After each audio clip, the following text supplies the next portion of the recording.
Welcome to an all new episode of Unhealthy and Unstable. I'm really excited for this episode, man. I see amongst the Star Wars community a lot of division on these first couple of episodes of Acolyte. Not division. It is toxic out there. But we'll get to that. We'll definitely get to that. First off, let me introduce my co-host, starting off with Trayvon. What's up, Trayvon? Hey, what's up? Yeah, this should be a good show, and it's always weird how so much information comes up on Wednesdays. I'm telling you, man. Hey, don't jinx it, man. We've been blessed these last 11 weeks, man. We've been truly blessed. For those of you out there that don't understand the inside joke, we do like our pre-production meetings Tuesdays, and we're just like, man, what are we going to talk about on Wednesday? And it never fails, whether it's that night on Tuesday or that morning Wednesday, it just floods in with news. And today was absolutely no different. Joel, what's going on, brother? What is up? All good. Let's get rolling. All right, goddamn. Okay. All right, shit. You got somewhere to be. All right, fuck. Let's get right into it.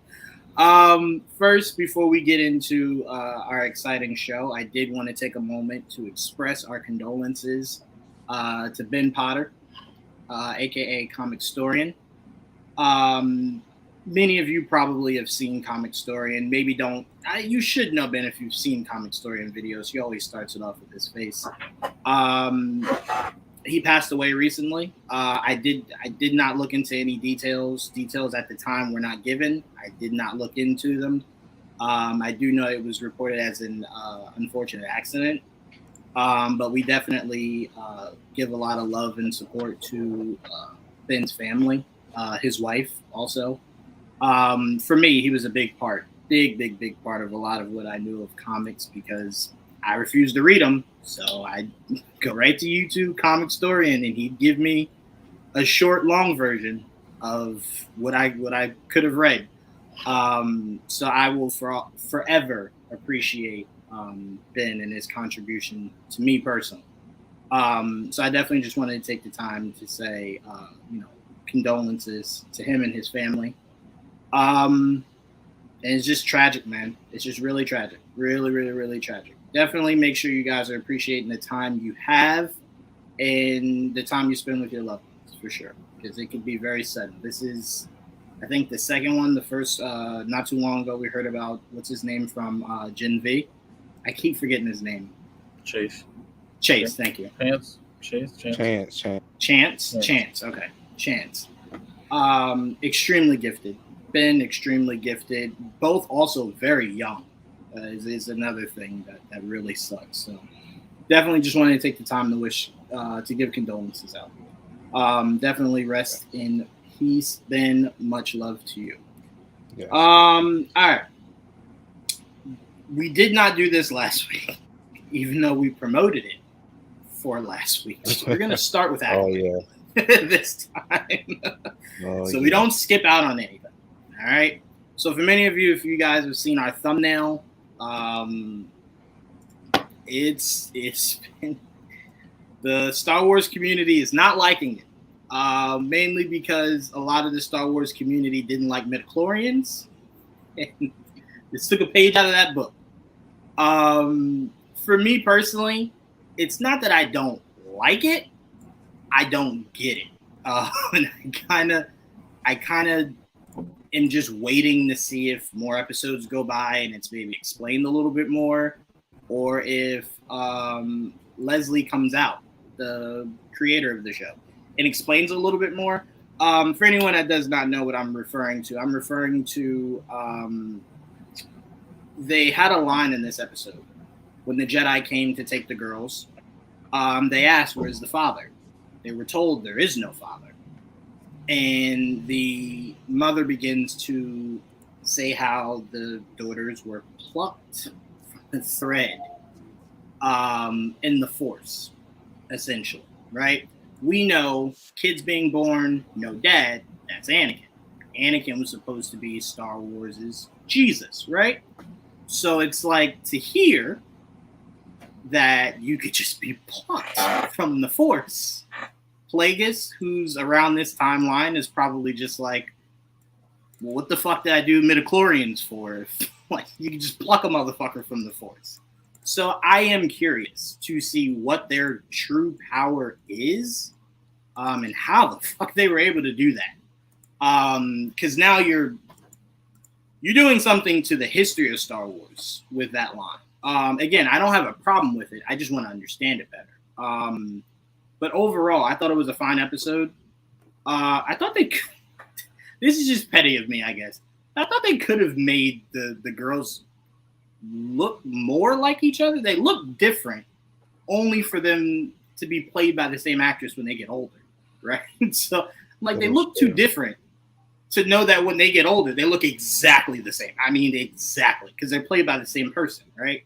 So I thought that was a little weird, but I'm really enjoying this show, mainly because it is pulling from some actual canon Star Wars, and it is creating some of its own canon Star Wars. So for me, I don't have an issue with the show. It's a lot of head scratching, but I can tell you this. I've not scratched my head more in this show so far than I did in that Kenobi show. So for me, I'm taking it all in stride. I know the Star Wars fanboys are pretty teed up over there, but I'm enjoying it so far for what it is. And I'll just wait until after the season's over. Maybe it'll explore it a little bit more. Maybe season 2. Who knows? But it's confusing me each week. It does something that I kind of just go, that's weird, but all right, cool. It's really hard to be upset when it's like, me being upset will not change the fact that this is all now canon. So, it is what it is. But Trayvon, you felt very strongly about this episode for non-Star Wars reasons. See, okay. When I've said this many times. When I first heard about the show in general, I was like, ooh, people that aren't trained in the Force, they can figure out different ways to use it, whatever they're going to do. So when they said witches, right, I was like, okay, let's see what they're gonna do with it. He didn't actually. No. He did not. Let him get into it, but he did not. It's just, I don't know. They said witches, but all I saw was the same old Force push and pull. That's all I saw. Like, I didn't see anything special like with it. Like, I did see that her hands glow a little purple light kind of at one point, but I was like, oh, okay, what's that? Nothing. Cause now they're all dead anyway, so it's like, well, spoilers. It's just like, I mean, it's just like, I was like, okay, cool. And she did that little possession thing. I was like, all right, cool. Let's see where this goes. And they're all dead. And I was like, okay, like, and then, okay, the thing that was weird. They were like, oh, I don't have a father. I did not know the lore. Like I don't know the hell midichlorians is. Yeah, I don't know what y'all talking about. But midichlorians essentially are it's essentially like, this is a crude way to explain it. It's essentially like sperm, right? But it's like the rarest of. It's never ever happened ever before, ever again. The idea that. Say it again, Joel. It's like an energy. It's like it's almost like life force. That's how they measure. That's how they measure the Force in the prequels. Yes. For the most part, they kind of forget about it after the prequel series. They kind of ignore it, but that's how they were. Yeah. But what made midichlorians special at that time was the midichlorian count in Anakin was significantly high. Everything about Anakin was rare. Him being born with no father, right? Like I said, Anakin's story was like one of Jesus. He was the chosen one. He was the one that's supposed to bring balance, all that. So the reason why I said that was, would you say, Joel? She just ended up being pregnant. She don't know how. Yeah, she didn't even question it. She was just like, oh, okay, cool, sure. But no, so it's supposed to be Anakin was the rarity, right? So it was supposed to be that was a one-time thing. That's never something that's happened before, never something that's happened after. So for them to say it's essentially happened again, so that they knew of, but this is 3 times now, right? It's happened in the history of Star Wars. It's very confusing, right? Because again, you're changing things to where now. Okay, so here's my bigger thing. I'm gonna pass it right back to you, Trayvon. I don't care that you're changing it, right? You want to change it, you have a blast. I'm just starting not to take this stuff to heart anymore. My only issue is that, okay, so if it happens to them, you're now saying it's not as exclusive. It could happen again. It could happen again. You know what I'm saying? Before it was specifically, that was it. Anakin. That was it. They put everything into Anakin. That's how it happened. So now it's kind of just like, you did it with both girls. Like, not that one was born properly and then the other one just poofed. It's no, they both just poofed, right? So it's just a little confusing. They're twins, so no, but I'm saying the idea of them both being created that way is like, okay. The difference for me is like it seemed like they were manufactured, whereas Anakin seemed like it was just from out of nowhere. It seems like they did some type of voodoo to make this happen. Well, remember, Anakin wasn't out of nowhere. It was what Plagueis and Palpatine had been trying to do for forever. And then Palpatine found a way to get Anakin to be born, right? So Anakin wasn't a shock to Palpatine. His midichlorian count was a shock. How powerful he was a shock. But Anakin was not crafted, but that one was more of a, we've been trying to do this for forever. It's the idea of cloning. It's the idea of creating someone of Force that's not through natural birth or, Well, Anakin's unexplained.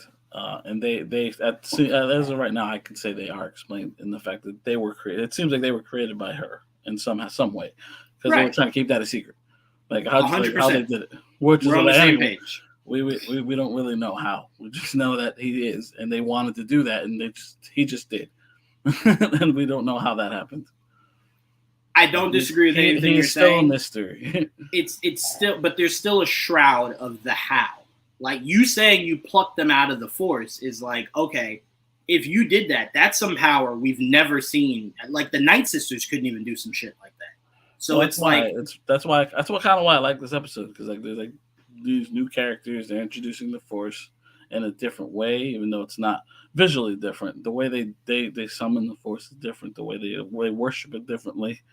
It's like different religions. You know what I mean? That's like, right. Yeah. It's all an all powerful force here and there.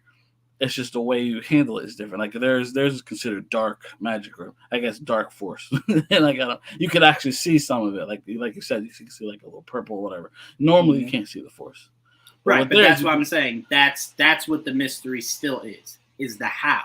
How are you able to do that? They didn't explain that. We just know that she said that she did it. We don't know how she did it. Right, that's all I'm saying is that that is a mystery, as opposed to Anakin. We know Palpatine and Plagueis have been trying for years to finally craft someone like Anakin, and it finally But we still worked. Don't know how. That's the problem. Right. I mean, you can, if you would like to believe it's the same thing biblically as Jesus, that it was kind of an insertion kind of belief. Right. We don't know how. But I'm saying you at least are given better breadcrumbs than the idea of he was just plucked out of the Force. Well, I do. Let me take that back. I hope they plan on explaining it, because that's how I took it, that they would explain it later, because the way they mentioned it. I agree. Because they said it like, oh, we'll get to it later. Right. And to your point, Trayvon, as you go back to what you were saying, one thing I do want you to hold out hope for. There's a reason we never saw how her village died. Remember that. We never saw how they died. We know she started the fire. Her sister escaped. They met each other. They both, they were both about to fall. Saul saved one of them. Then as they're running, she sees her entire village to a degree. Her mother and everyone else dead. Mm-hmm. Maybe her sister has some Sith-like witch magic or some shit she utilized to kill them all. You know what I'm saying? So I'm like, you might see some cool shit once they show how they died. You know what I'm saying? I think the Jedi killed him. I mean, that's what they want you to believe. At least that's what I mean. He said we made a mistake. We're sorry. Like when he said that to her, like killed himself. Like you don't kill people by accident. I'm saying, but what he said was like we made a mistake. I'm sorry, we did that. And then he killed himself. I was like, he's guilty. He felt guilty. I'll say this. He did it. I'll say this. That's possible. So let me first start off by saying I'm not dismissing. That is very possible. I will also say there was a short for one of the Star Wars games about Darth Malgus, and it was about this young Jedi who was taken from her family and her brother. She was taken because she had the Force, but her brother didn't, right? So Malgus was trying to get in her head, and he was telling her, how do you know that your brother never developed elements of the Force? How do you know that they didn't separate you, for other reasons? So they were alluding to the idea of Jedi don't always get it right. They're as corrupt. They're just nicer about it, right? So it's the idea of the Jedi are just as flawed. So maybe what they're apologizing for was maybe the best thing wasn't trying to separate them. Maybe the best thing was to try to find a way to keep them together, but maybe train them there instead of bringing them back. I'm thinking more on the lines of it can't be that the Jedi killed them. And if it is, I don't think it's that simple. That's a dark road you're going down. Especially telling us 100 years from now, we see these peacekeeping Jedi that only defend themselves. They don't just kill people. So it's like, did you kill people here? And now you're like, let's not kill people anymore. You know what I'm saying? It's a dark line to go down. And if they are doing it, like I said, well, I'm not here to complain. That wouldn't be the first. To see how they explain it. It's not the first corrupt Jedi, but like the problem is they went back to living their lives like nothing happened. So like that's more. And then they get shocked when they're like, "Wait, you're back for revenge, bitch? You killed my, you know what I'm saying? You killed my people." Yeah, you know what I'm saying. So that's why I'm like, unless these Jedi were just like, I don't even remember killing people. It is weird that they were very caught off guard as to why someone would be upset. They thought she was dead. That's why. No. At the beginning, they thought it was the alive sister. You know what I'm saying? Yeah. Remember, at the beginning, they thought it was the alive sister. It was only later they found out that the other sister was still alive. That's why they were shocked that she would do that, because she was saved by them, technically. Right? She was happy to be with them. So that's why they would be surprised. So they were like, oh, shit, somebody lived from that? Ooh. So, I don't know. I don't know. Well, I guess we'll see. I don't know. I just feel like the Jedi, he was too apologetic for him not to have done something. I don't know what they did to them, but they were all laid out. I don't know. I gotta see where this show goes. The witch stuff, yeah, they were chanting, but that shit just reminded me of Mayfair witches, and they did some chanting and some whatever too, and that shit was dumb too. We didn't get no telekinesis. We didn't get any of that cool shit. Mayfair witches did less than less to do anything. Mayfair witches did some tripping, a little tripping. Oh my God. So wait, Trayvon, is your issue them using the term witches and it not look like Dathomir? Yes, something. I want something. Like, I don't know. I just WandaVision did, like, what they did was like something. Like, I was like, they said witches and I saw witch-ish stuff. I was like, this is cool. Like, I just don't, that term is being used a little loosely for me right now. Mayfair Witches has in the title, mistake. This saying it in here, mistake. It's not to say this. No, they weren't here long enough, to be fair. I guess. Look, what I had in here. What I had, a demonic possession. Same thing Mayfair Witches did. Pissed me off. Like, I mean, Trayvon's not necessarily wrong. It's like, it's like, if you're saying you're witches, right, and you're supposed to be different than the Jedi, it's a term, man. What makes you witches? It's like we know what makes the Dathomirians witches. They do legit magic. You know what I'm saying? They do magic, blood magic, all kinds of magic shit. Yeah. You say witches, but what about you is witch-like.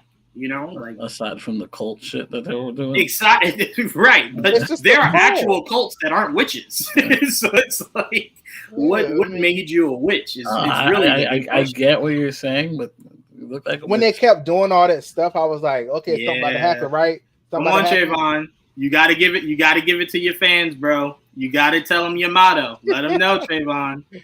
I never came up with that. If it ain't witching, we bitching. You know it. Trayvon came up with that. Everybody, just no, I did not. Stop. I don't know. Just stop using that term if you ain't gonna copyright live up to it. We do gotta copyright that shit, bro. Because watch Wanda come out of nowhere trying to say some shit like that. It's like, fuck, we should have did it. That's ours. Yeah. But no, I mean, like I said, Trayvon, if that's your issue with the show, with this episode, no, that's my issue with this part, sure. But I've said it all the time. I'm not like bashing this show in particular. Right. I've always said this about the Force. Like, that can't be all y'all came up with. That's just how I feel. That's just how I feel about the Force. I'm like, y'all got all this. It's all around us. Blah blah blah. Nobody thought of anything different to do with it. Except pushing and pulling, like I can't. I just can't.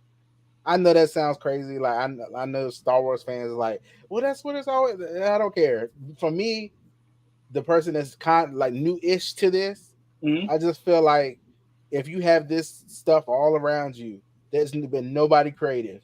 Everybody's like, oh, we just pushing and pulling. That's it. I'm like, okay. I mean, Jedi mind trick a little bit, sure. Well, I mean, Trayvon, you've even played a game where a Jedi has gotten creative with the Force. Yeah, I know. Bring him light. Right. I'm just saying, you kind of have people that kind of just stick to the exact mythos of Star Wars, so they don't really expand. But I mean, make it fun. Yeah, I mean, like I said, I'm not against it. If people want to use the Force to fly, if people want to use the Force to, airbend or some shit, I'm not against it. Thinking of using the Force to move around like Scott was doing with his blast. Like, think about using, like, you fighting like that. Maybe like use the Force to move yourself around like that fighting. Like, I just think of stuff like that. I was like, if you can use it for pushing and pulling, why can't you use it to? They do. They just don't show it enough. Yeah. Yeah. But they do. It's not done enough, right? We've seen them run fast, jump high. They definitely use the Force for movement, but just not often enough. We've seen. I tell you what, Trayvon. To your point, I get it. You want it in live action, but we have seen an influx of different bags of tricks people use with the Force in animation and in video games. But I will remind you this. Anything you do with the Force, you're using all your concentration and power on that one said thing. Not many people are strong enough, right, to like hold somebody from falling while force pushing someone away. So it's like you can't start to make everybody is strong enough to do all kinds of crazy shit, because then it's not special. You know what I'm saying? Well, so I think for me, all the abilities, but No. I'm saying if everyone does different things, it's like it's not necessarily special. It's just like, well, because then it won't make sense, right? Because like if one person can airbend, you're like, wait, how does that person do it, but nobody else? You know what I'm saying? I think for your sake, it might be really cool for whoever takes on this Rey movie to really let the bag open with Rey, right? She's had however many years in that last movie. Yeah, they did, right? They used force healing, but we saw it in animation before we saw it in live action. That was the first time I saw that. That's new. Why not start something new with Rey, right? She's had however long to train, learn new things, develop new things. Why not let Rey be the start of something new, right? Where she could force concentrate to fly. It could be in short distances, but like stuff like that. I'm not at the end of the movie. Right, exactly. I'm not one of these diehards that's like, you got to keep it the way George did. I'm fine with you switching it up. I just want you to do it in a way that's special to whoever you give it to. I like the idea so that it's unique to that person. Where it's not just like you gotta. I like the idea that more than just the Jedi and the Sith that can use the Force. That's why, like when we first like in the Rogue One, or what was in the Donnie Yen's character, the blind guy. Yeah. Well, that's He what was excited like- me about this show when they first talked about it. I was like, oh, cool. So Yeah. something? No, okay. Well, I mean, that character specifically was force sensitive. So like, but there are other people that are sensitive in the force. They just should like branch out and show that, like these witches, like show that they can use the force, but use it differently. So they differentiate from the Jedi. The Jedi are the Jedi, and the Sith are the Sith. But other factions can use the force just differently, just so they're not the same. And just to be clear, there is nothing that a Jedi can do that a Sith can't, and vice versa. The only difference is the Jedi are not trained in how to do things like Force lightning. You have to dig down a different kind of hate to be able defensive. to. Yeah, right. It's more you offensive. have to be. So it's not like the Sith can do it, but the Jedi can't. It's that the Jedi aren't taught to do so. Right. So it's not a knowledge they all have. You have think about it. When Rey did it, think about the anger Rey had when she did it. It wasn't like she was taught that. She got angry because she thought Chewie was, Chewie was taken. She thought Chewie was dead, so she gave out some Force lightning. It's a level of hate you have to dig to be able to utilize that. And they don't teach that. Just like in the Melissa Barrera movie, The Vampire was like, you gotta learn how to do the cool shit. Right. So just like in Interview with a Vampire, they were like, how do you do that? Flying and that. Remember when he said, yo, you could fly? The fuck? Yeah. And he's like, yeah, you could fly, dog. So I just wanted to make that clear that it's not that one side knows something over the other. It's that one side is specifically trained in these ways, and the other side is not. We know they can hover at the very least. Right. Like I keep trying to tell Trayvon, we see Count Dooku do it all the time. Maybe not in live action as much, but in animation, he did it all the time. Where he would just kind of just hold his arms like this and just levitate down. He pulled the Magneto all the time. Count Dooku. That man is swag dripped out. Let's see what DJV said for I pass it back to you, Trayvon, and we give it to Joel. Say what you want about the witches. They had a homeboy so shook. He became a full-on meditative monk for like 10 years. He didn't even speak. I think that was more so out of guilt. But I will say the one thing that the witches did that I thought was really cool, where she was holding his soul and his eyes went black. I was like, oh shit. I'm like, what is that? I'm like, do that again. Cool. Like, it was a demon possession, just like Mayfair witches. Right. But I'm saying in the world of Star Wars, you don't often never see that. Right. So it was like, okay, that's something new. Right. Exactly. Yeah. I'm like, that was cool. Anything else stand out to you, Trayvon, about this episode? No, I just want to see, where this exactly is, going. Her sister was quite evil to do that to her. I was like, God damn. I was like, okay. Like, you gonna bring your sister alive for real? Like, that was crazy. She was like, all right, if you want to leave me, you can die. It's like, whoa, that's extreme. I was like, wow, so you rather her die than that's a wild. Like, I don't know. I don't know. I could be lenient toward that. I'm like, you ain't my sister no more. I'm like, yeah, hell no. What you mean? Like, that's you a demon. Like, but yeah. But I did appreciate. I think it's Osha. Yeah, Osha's a nice one. Osha, yeah. I did appreciate it because she did kind of have a Anakin-like mindset to where it's like she dared to be different, right? Yeah. And her people were just like, we don't fuck with that, dog. I don't know what that shit is you on. We don't do that, right? It's the same thing that drove Anakin crazy. It's like, what do you mean you don't do that? Qui-Gon is who taught Obi, who taught me. Like, what are you saying? Like, why can't we love? What is that? Like, y'all are crazy. You know what I'm saying? So it's a lot of stuff that I thought Asha definitely brought up that I'm like, yeah, man, it's the same kind of shit. Anakin spitting, 100 and something, 200 years, not 200, but 100 something years later. I admit, when she kept doing stuff like that, I was like, you trying to get your people killed? So, because I was like, just calm down. I mean, kill right quick. Like, chill out. It was the pressure of the sibling rivalry, right? Like, clearly her sister advanced in the arts a lot better than she did, right? She just never believed in it. She always wanted to do something else. You know. Now, see, I guess the thing that annoyed me about it the most was she was like, I don't want to become a witch. I don't want to ascend or whatever. And I was like, you just using the Force the same way y'all been using it. When you get with the Jedi, you still be pushing and pulling. I just in my mind, I was just like, it ain't no. I don't see no different yet. There's no like. I don't see what is this supposed to imbue you with demon power? Like I just didn't. I didn't That's get fair. there yet. I mean, You that's know, fair, but that's what I'm doing that to show saying. me it's Right. different. But that's what I'm saying to Yeah, your That's point very earlier. surface level looking, That should be something else Yeah, for you to what did they think do? about. To the point you made earlier on not doing enough witch shit, clearly that little girl knows more than this show's letting on. Clearly, them witches can do more and have done more than we've seen.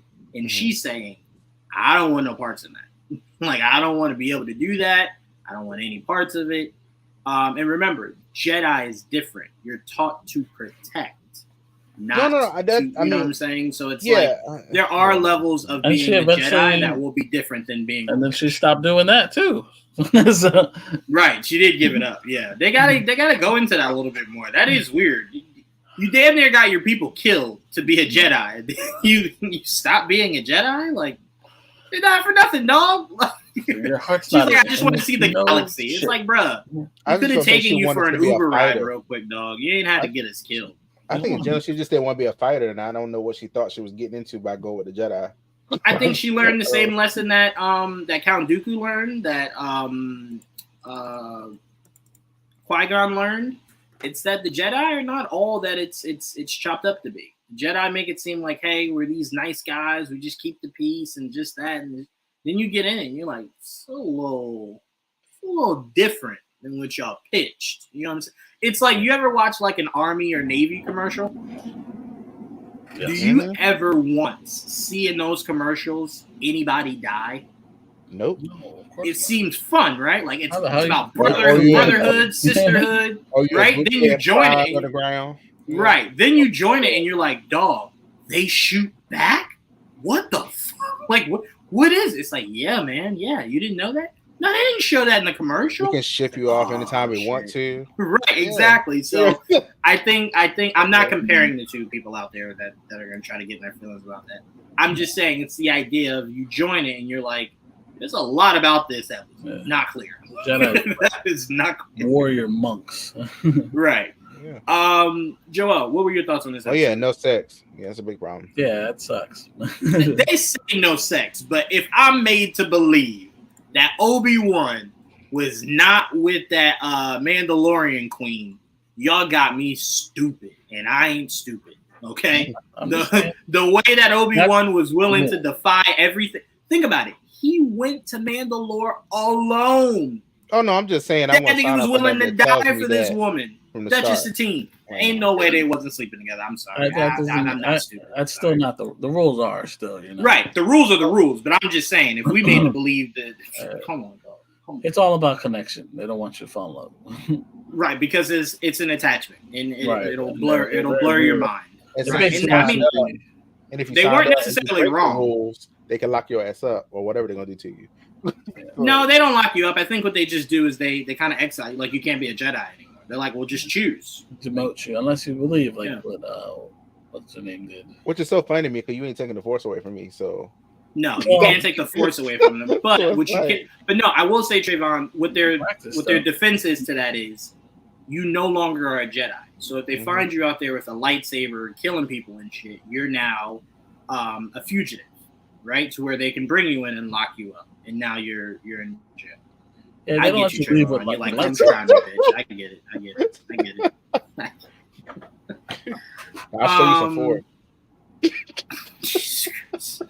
All right, sister switched up real quick. Went from we're together and one to, well, if I can't have you, no one can. Yeah, it got dark quick between those two. The sexual force was strong with Obi-Wan. Bro, come on, dog. Obi-Wan, man, looked like Jesus, and you telling me he wasn't out here getting his fair?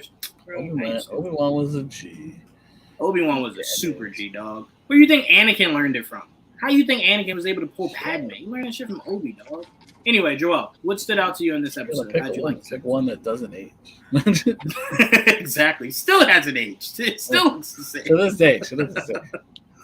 That's amazing. Fucking Anakin look older now. What were your thoughts on this episode?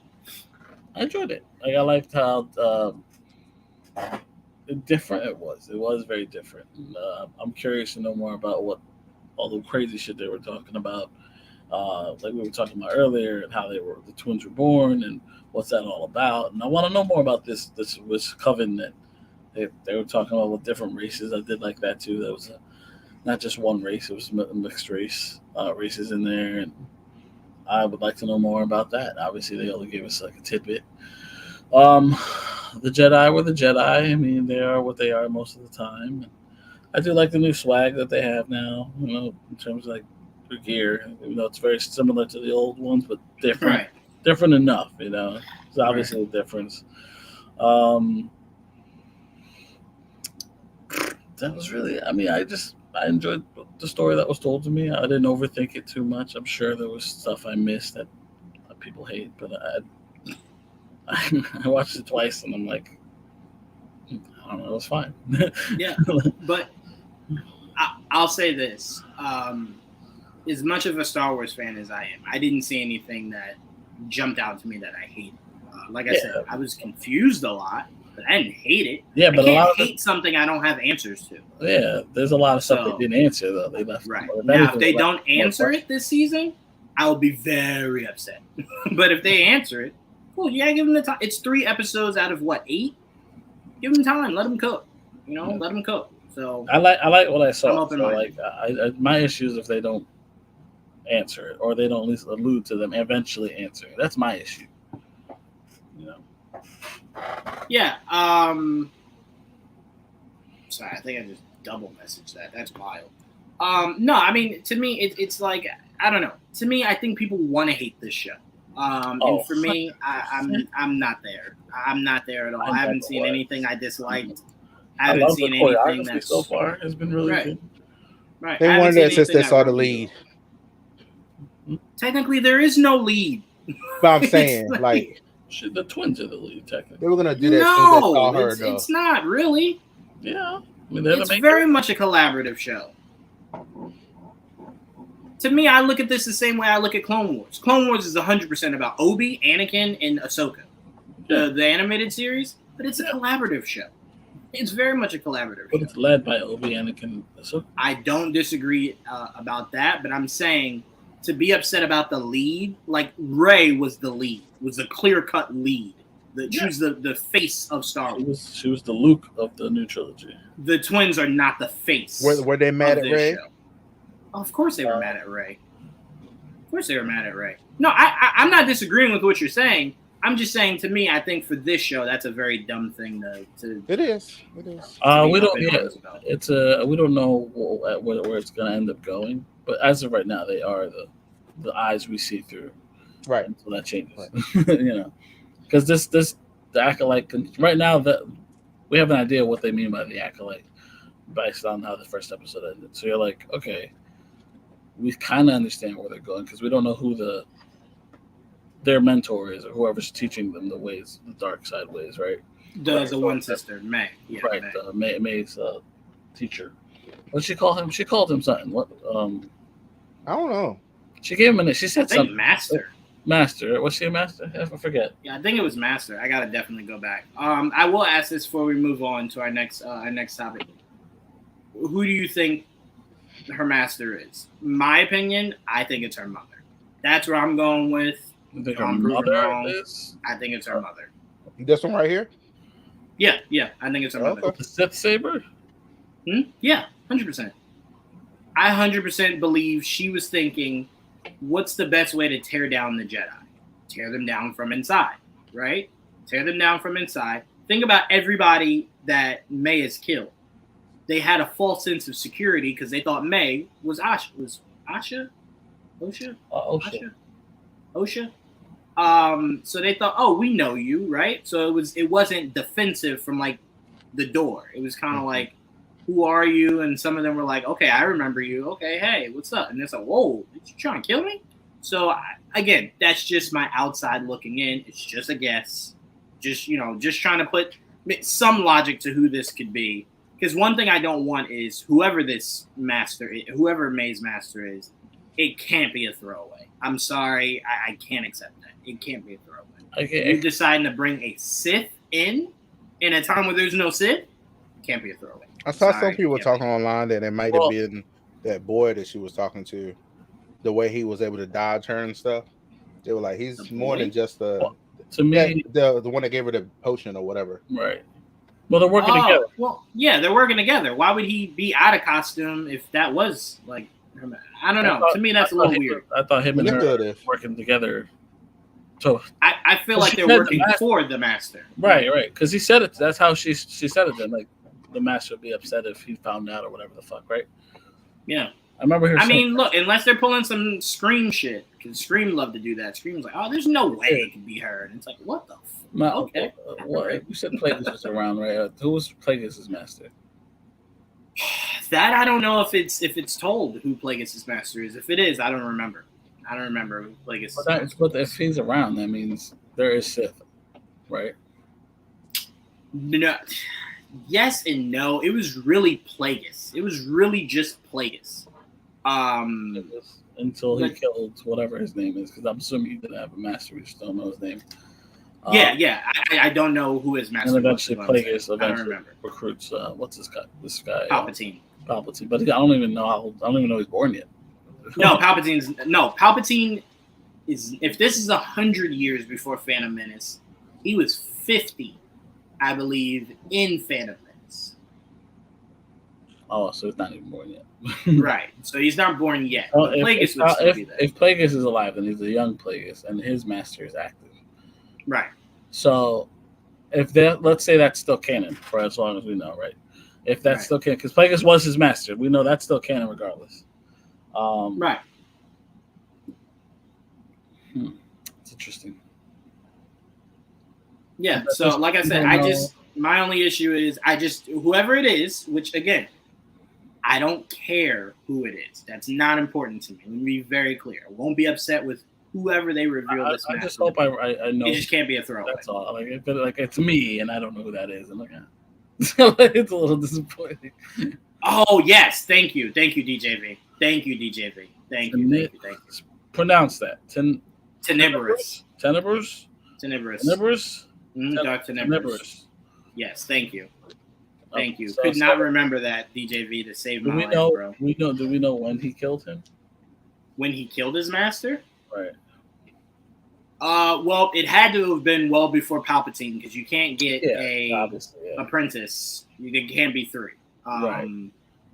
So because this could be like right after that, and maybe Plagueis is active looking for an apprentice, and maybe these two are candidates to become. That's possible. Apprentices. They're like that's why they're acolytes. They're not apprentices yet. Right. You know, but that's why I told you I'm not getting my hopes up. I respect that, and that's a smart way to go about it. And look, but that's why I'm saying too small to fit that big ass head of Plagueis. But right, exactly. But that's why I'm saying the reveal is not important to me. I just want whoever it is to matter. Like have them in season 2, season 3, or if you do a movie with this, whatever. I just don't want it to be because you know what it'll remind me of. Remember when Star Wars fandom started to try to piece together who that what do they call them? Oh my God! With the people that Vader and Palpatine had that were going Inquisitor, that Inquisitor that was in the Ahsoka series. Everyone was like, "Oh, we might know who that could be." That fucker was dust. Wow. He was a spirit. Like, that was the biggest disappointment I've ever had in Star Wars. Like, what the fuck? What? Which one was? Why? The one that died in the second episode or whatever? No, remember the one that was in? He was like in some kind of armor. He had a helmet and everything. I'm thinking of Ahsoka. That's why. You said what? That was Ahsoka. That was Ahsoka, right? Yeah, that was the Ahsoka series. Yeah. Yeah. Mm-hmm. Yeah, there was a guy that was fully suited up. Everybody knew it was somebody. Right. He didn't show his face, so everyone thought, "Oh, that could be somebody." It was a witch. That guy looked like, to me, at least, he looked like a throwaway. This guy is obviously important because he's the master. That's the only thing. I don't disagree. We weren't thinking he was going to be someone massive. We were thinking it was what's her name that was in the Sith little anthology series that they just did. Yeah, the one. I'm really blanking on everything today, guys. I'm always bad with names. At least Star Wars. The one Anakin locked up for. Yeah, I know what you're talking about. I just don't know. For framing Ahsoka. Yeah. So like I said, I don't. No, not Barris. Yeah, Barris. Yeah, Barris. Okay. Barris. Yeah, wow, Barris. look at me. Yeah, good shit, Trayvon. Good shit. Look at you becoming a Star Wars nerdy. Look at you, one step at a time. We reviewed that whole Sith thing, and I still couldn't remember her name. So like I said, the reveal doesn't matter to me. I just want him to be somebody that is not a throwaway. That's all I'm asking. Same. I 100% agree. So just be someone somewhat relevant to the world. And again, I don't even need to recognize who it is. It could be someone you created. Yeah. He just needs to be somebody I see again. That's all I'm saying. Like if you have him die this season, I'd rather no matter how you narratively do it, this season was a waste of my time. 100%. I would rather he was someone from the lore than someone created. I don't know because enough to me, of the show is created, like new. So if you at least give me something from the lore. My only skepticism of that is if it's new, I have no expectations. None. Absolutely none. You can do whatever the fuck you want. Anybody this old, I have no expectations. No, but I get from your standpoint, but I'm saying if it's someone I recognize, it's then a standard I expect to follow that said character, right? You can't drastically change that character to fit your narrative. So for me, it's like, you can create new. I'm fine with creating new, and you do whatever you want. That's fine. That's completely fine. Especially if Plagueis is out there. Obviously, this character isn't going to be bigger than Plagueis. Right. So, that's why this is very. That's why So, this is very confusing. Because who is this master? And I will say, man is biting off the Knights of Ren, but I do love that mask. That mask is really fucking dope. Really dope. It is a cool mask. I gotta see it again. Yeah, his mask is biting off of one of the members of the Knights of Ren for sure. Even though no one cares because the Knights of Ren were used like the fucking black cannon fodder. Anyway, fucking great ass team, and they're just like, no, die, death, gone, die. All right, Trayvon. This next one's staying in Star Wars for a quick second. This one we can kind of breeze through, but I definitely want to talk about it. Leslie Headland apparently said she would love to make a live-action Knights of the Old Republic project. Leslie, I'm going to tell you this. It drastically depends on how you do this, how you stick this show's landing. Because you've already done shit that's confused me. And I don't want to go into Knights of the Old Republic being confused about a fucking... I'm going to assume this is the image for that. Yes, it is. Okay. Look at you. I'm telling you, Trayvon, your Force-sensitive powers are rising. I'm telling you. You sense that with the Force. I'm telling you. So if that's what you want to do, great. At first, I need to see how this landing, is stuck before I'm like, okay, yes, do it. But like I said, I've not been disappointed so far, but she's starting to raise a question per episode. So I'm like, as long as they get answered, I'm good. If they don't, I'm not waiting till next season for them to be answered. I'm just not. I'm not that invested. So where in the timeline does this land compared Knights to of the Old Republic is now? before even this time. Oh, okay. Yeah, Knights of the Old Republic is before even this time. And she's gonna keep going back. Okay. Apparently, right? Wait, what are we saying? No. Trayvon can't have powers. We know the rules, even the Force. That is true. We did make a rule here amongst us three that Trayvon can't have powers. We did agree on that. We did. Trust me, I ain't got him already. That was purely a joke. I would never trust Trayvon with that much power.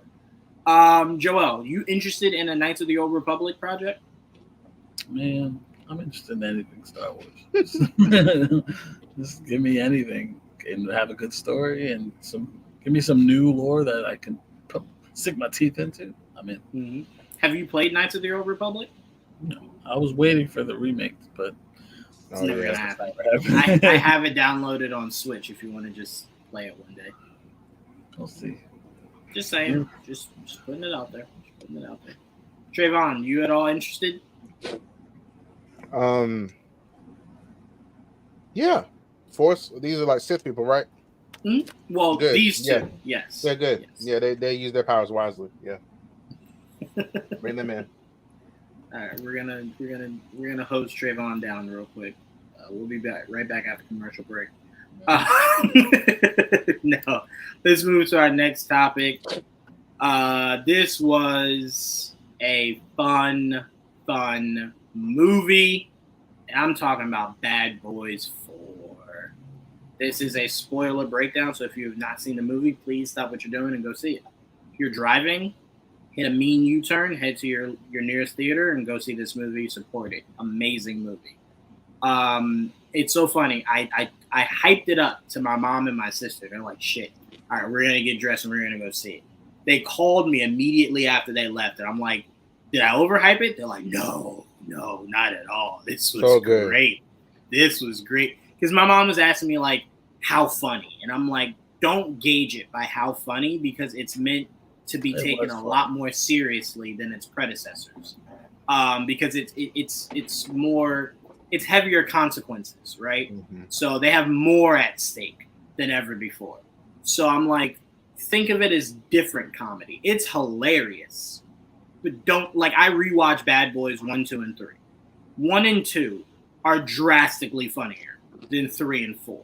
But the comedy is different, right? They're older. The comedy is it's kind of geared different. They're the same people. Yeah. But the comedy is just geared different, right? So she left and she's like, I loved it. Loved it. I personally believe Bad Boys 4 is better than the 3 others. I agree. Because it handled maturity, but still kept them the same bad boys, right? Yeah. Like the fact that Marcus still wanted Skittles. He's kept that one thing alive for 4 movies. Even face of death, he still want them. Exactly. I just give me my fucking Skittles, dog. You know what I'm saying? So I'm like, there were so many callbacks. There were so many great things about 4. I believe 3 was made not thinking 4 could happen. I believe 4 was just made with the idea that 5 might not be able to happen. With both 3 and 4 doing phenomenal in the box office, I'm going to be honest with you guys. We might have a new Fast and Furious. They might just keep going. They might just keep. Why stop, right? To me, it's like if you're Will Smith, it puts you back in the good graces, right? Keeps you back in the good headlines. If you're Martin, I don't really know what other movies Martin's working. I know he's doing stand-up again. But I'm like, why not, right? Like, think about it. That Fast and Furious crew, what else are they really doing? You know what I'm saying? Tyrese ain't put out an album in like 3 years. You know what I'm saying? Luda don't do music no more. Like, what else y'all doing? Why not, right? That's right. So, but for me, I loved it. Great time, great fun. Saw this with Joel and my dad. We could not stop laughing throughout the entire movie. Reggie was MVP. Great. You said who? Reggie, MVP. Reggie MVP, man. It's so funny watching Bad Boys 2 and seeing Reggie for the first time and then seeing Reggie in this movie. It's like, damn. He took that chit chat that they had to heart.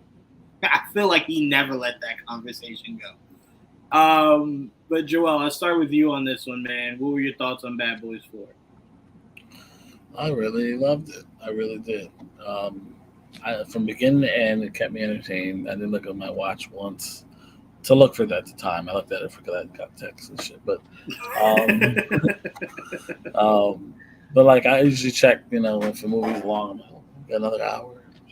Like, not that I'm not enjoying myself, but most of the time, I'm like, this is a little long. Because movies sometimes feel long. Like you feel like, damn, I've been here for how long? This movie entertained me thoroughly enough that I was in it from the beginning to end, and I laugh all the time. It's Juwan, that's like a statue sometimes, but even Juwan.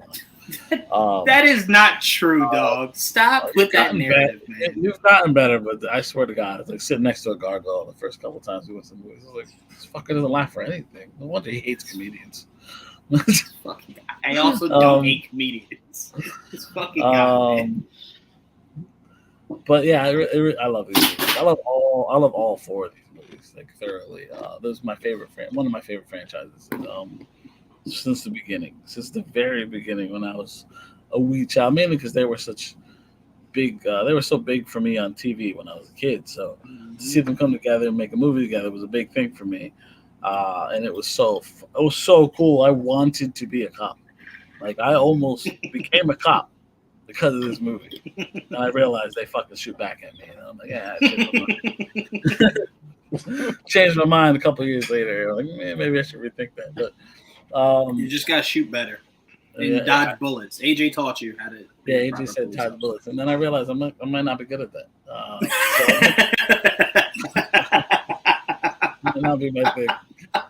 So, but it's been a great series thus far. Love Martin, love Will, and Martin looked better in this than he did in the last movie, and that's progress. You know, that's funny.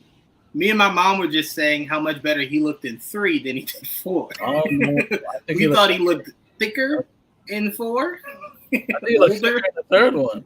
That's so crazy. That's crazy. Yeah, because to me he looked thicker and completely like inept in the third one, whereas in the fourth one it felt like he finally kind of got some swag back. Because he needed glasses. He didn't even need it. I guess he was ahead. I guess he either got laser eye or got contact. I don't know what happened. He didn't need him in this. So I really enjoyed the shit out of it, and like all the supporting characters are really cool. Like the ones from the last movie were really cool again. Like you said, Reggie killed it. That whole scene that was fucking awesome. Oh my God, the scene with Reggie was awesome. They made me really like Will's son, Armando, right? Yep. All right, Trevor. I'm sorry. Where's my spray bottle? I didn't mean to do that. That was involuntary. He was really good. It was just all around really good film. And I don't need a fifth one, but I'm not gonna say if I won't go if they make one. See, here's my problem with that mindset. I never needed a third one. I was so good with leaving it off at 2 because I thought you can't top 2. Technically, in my opinion, they didn't top 2 or 3, but 3 made it entertaining enough for me to accept that they made us wait, 12, 15 years to do that third movie. So for me, it was just the idea of make it good enough that I want to keep coming back. And that's what 3 did, and now that's what 4 did. Real quick, before I pass it to you, Trayvon, just answer a couple of DJ V statements. 4 better than 1 and 2. Gonna have to see it then. That's high praise. Again, let me temper you. If you're going into 4 expecting it to be funnier than 1 and 2, no. If you're going into it to be a better movie, yes. Remember, that first one was your typical 90s movie, right? They weren't really focusing on the greatest story ever. They were just trying to put the 2 hottest names in Hollywood together and make a great buddy cop movie. Second one was along the same lines, right? So more action. You motherfuckers need Jesus. Right. You motherfuckers need Jesus. I love that. It was part 2 was just part 1 amped up, like exactly. on crack. Yes, exactly. You brought in some more familiar faces. You heightened everything. Yeah, but 4 is legit a great story, not a good story. 3 is a good story. 4 is a great story. All the things you had to juggle in that movie and everything landed. Not one thing did I go, oh brother, all right, here we go. Everything felt great. Yep. So for me, that's why it's better. So let me just be very clear. If you leave that theater, DJV, going, I didn't laugh more than 1 and 2. I'm telling you, don't look at it like that. Look at it for its story. Yeah, you should definitely not go in there looking like that. Just enjoy it. Like, you don't have to. Why compare it? Like, if you have fun, are you counting the laughs from like beginning to end? Like, just go in there. Well, no. I only said that, Joel, because he was alluding to me saying that 4 was better than 1 and 2. The only thing 1 and 2 had that was so strong was its humor. And I'm saying this movie didn't depend on the humor. This movie depended on the story. And you really just gave Martin and Will a chance. Like, this movie felt like you said, Will, Martin, you guys have been in the game for so long. Go act, right? Not go be funny. Go act. Go be the best version of you. And naturally, they're funny. Naturally, they're funny. Shit. Right. Naturally, they're funny. But they got in their acting bag on this one is what I'm trying to say. That's the only point I'm trying to convey here. They got in their acting bag. Yeah. In this one. And also keep in mind, it's an action movie, so they're going to do some extreme shit, especially in this movie. Right. They did some really extreme shit. Yeah, there's some extreme shit. Sure is.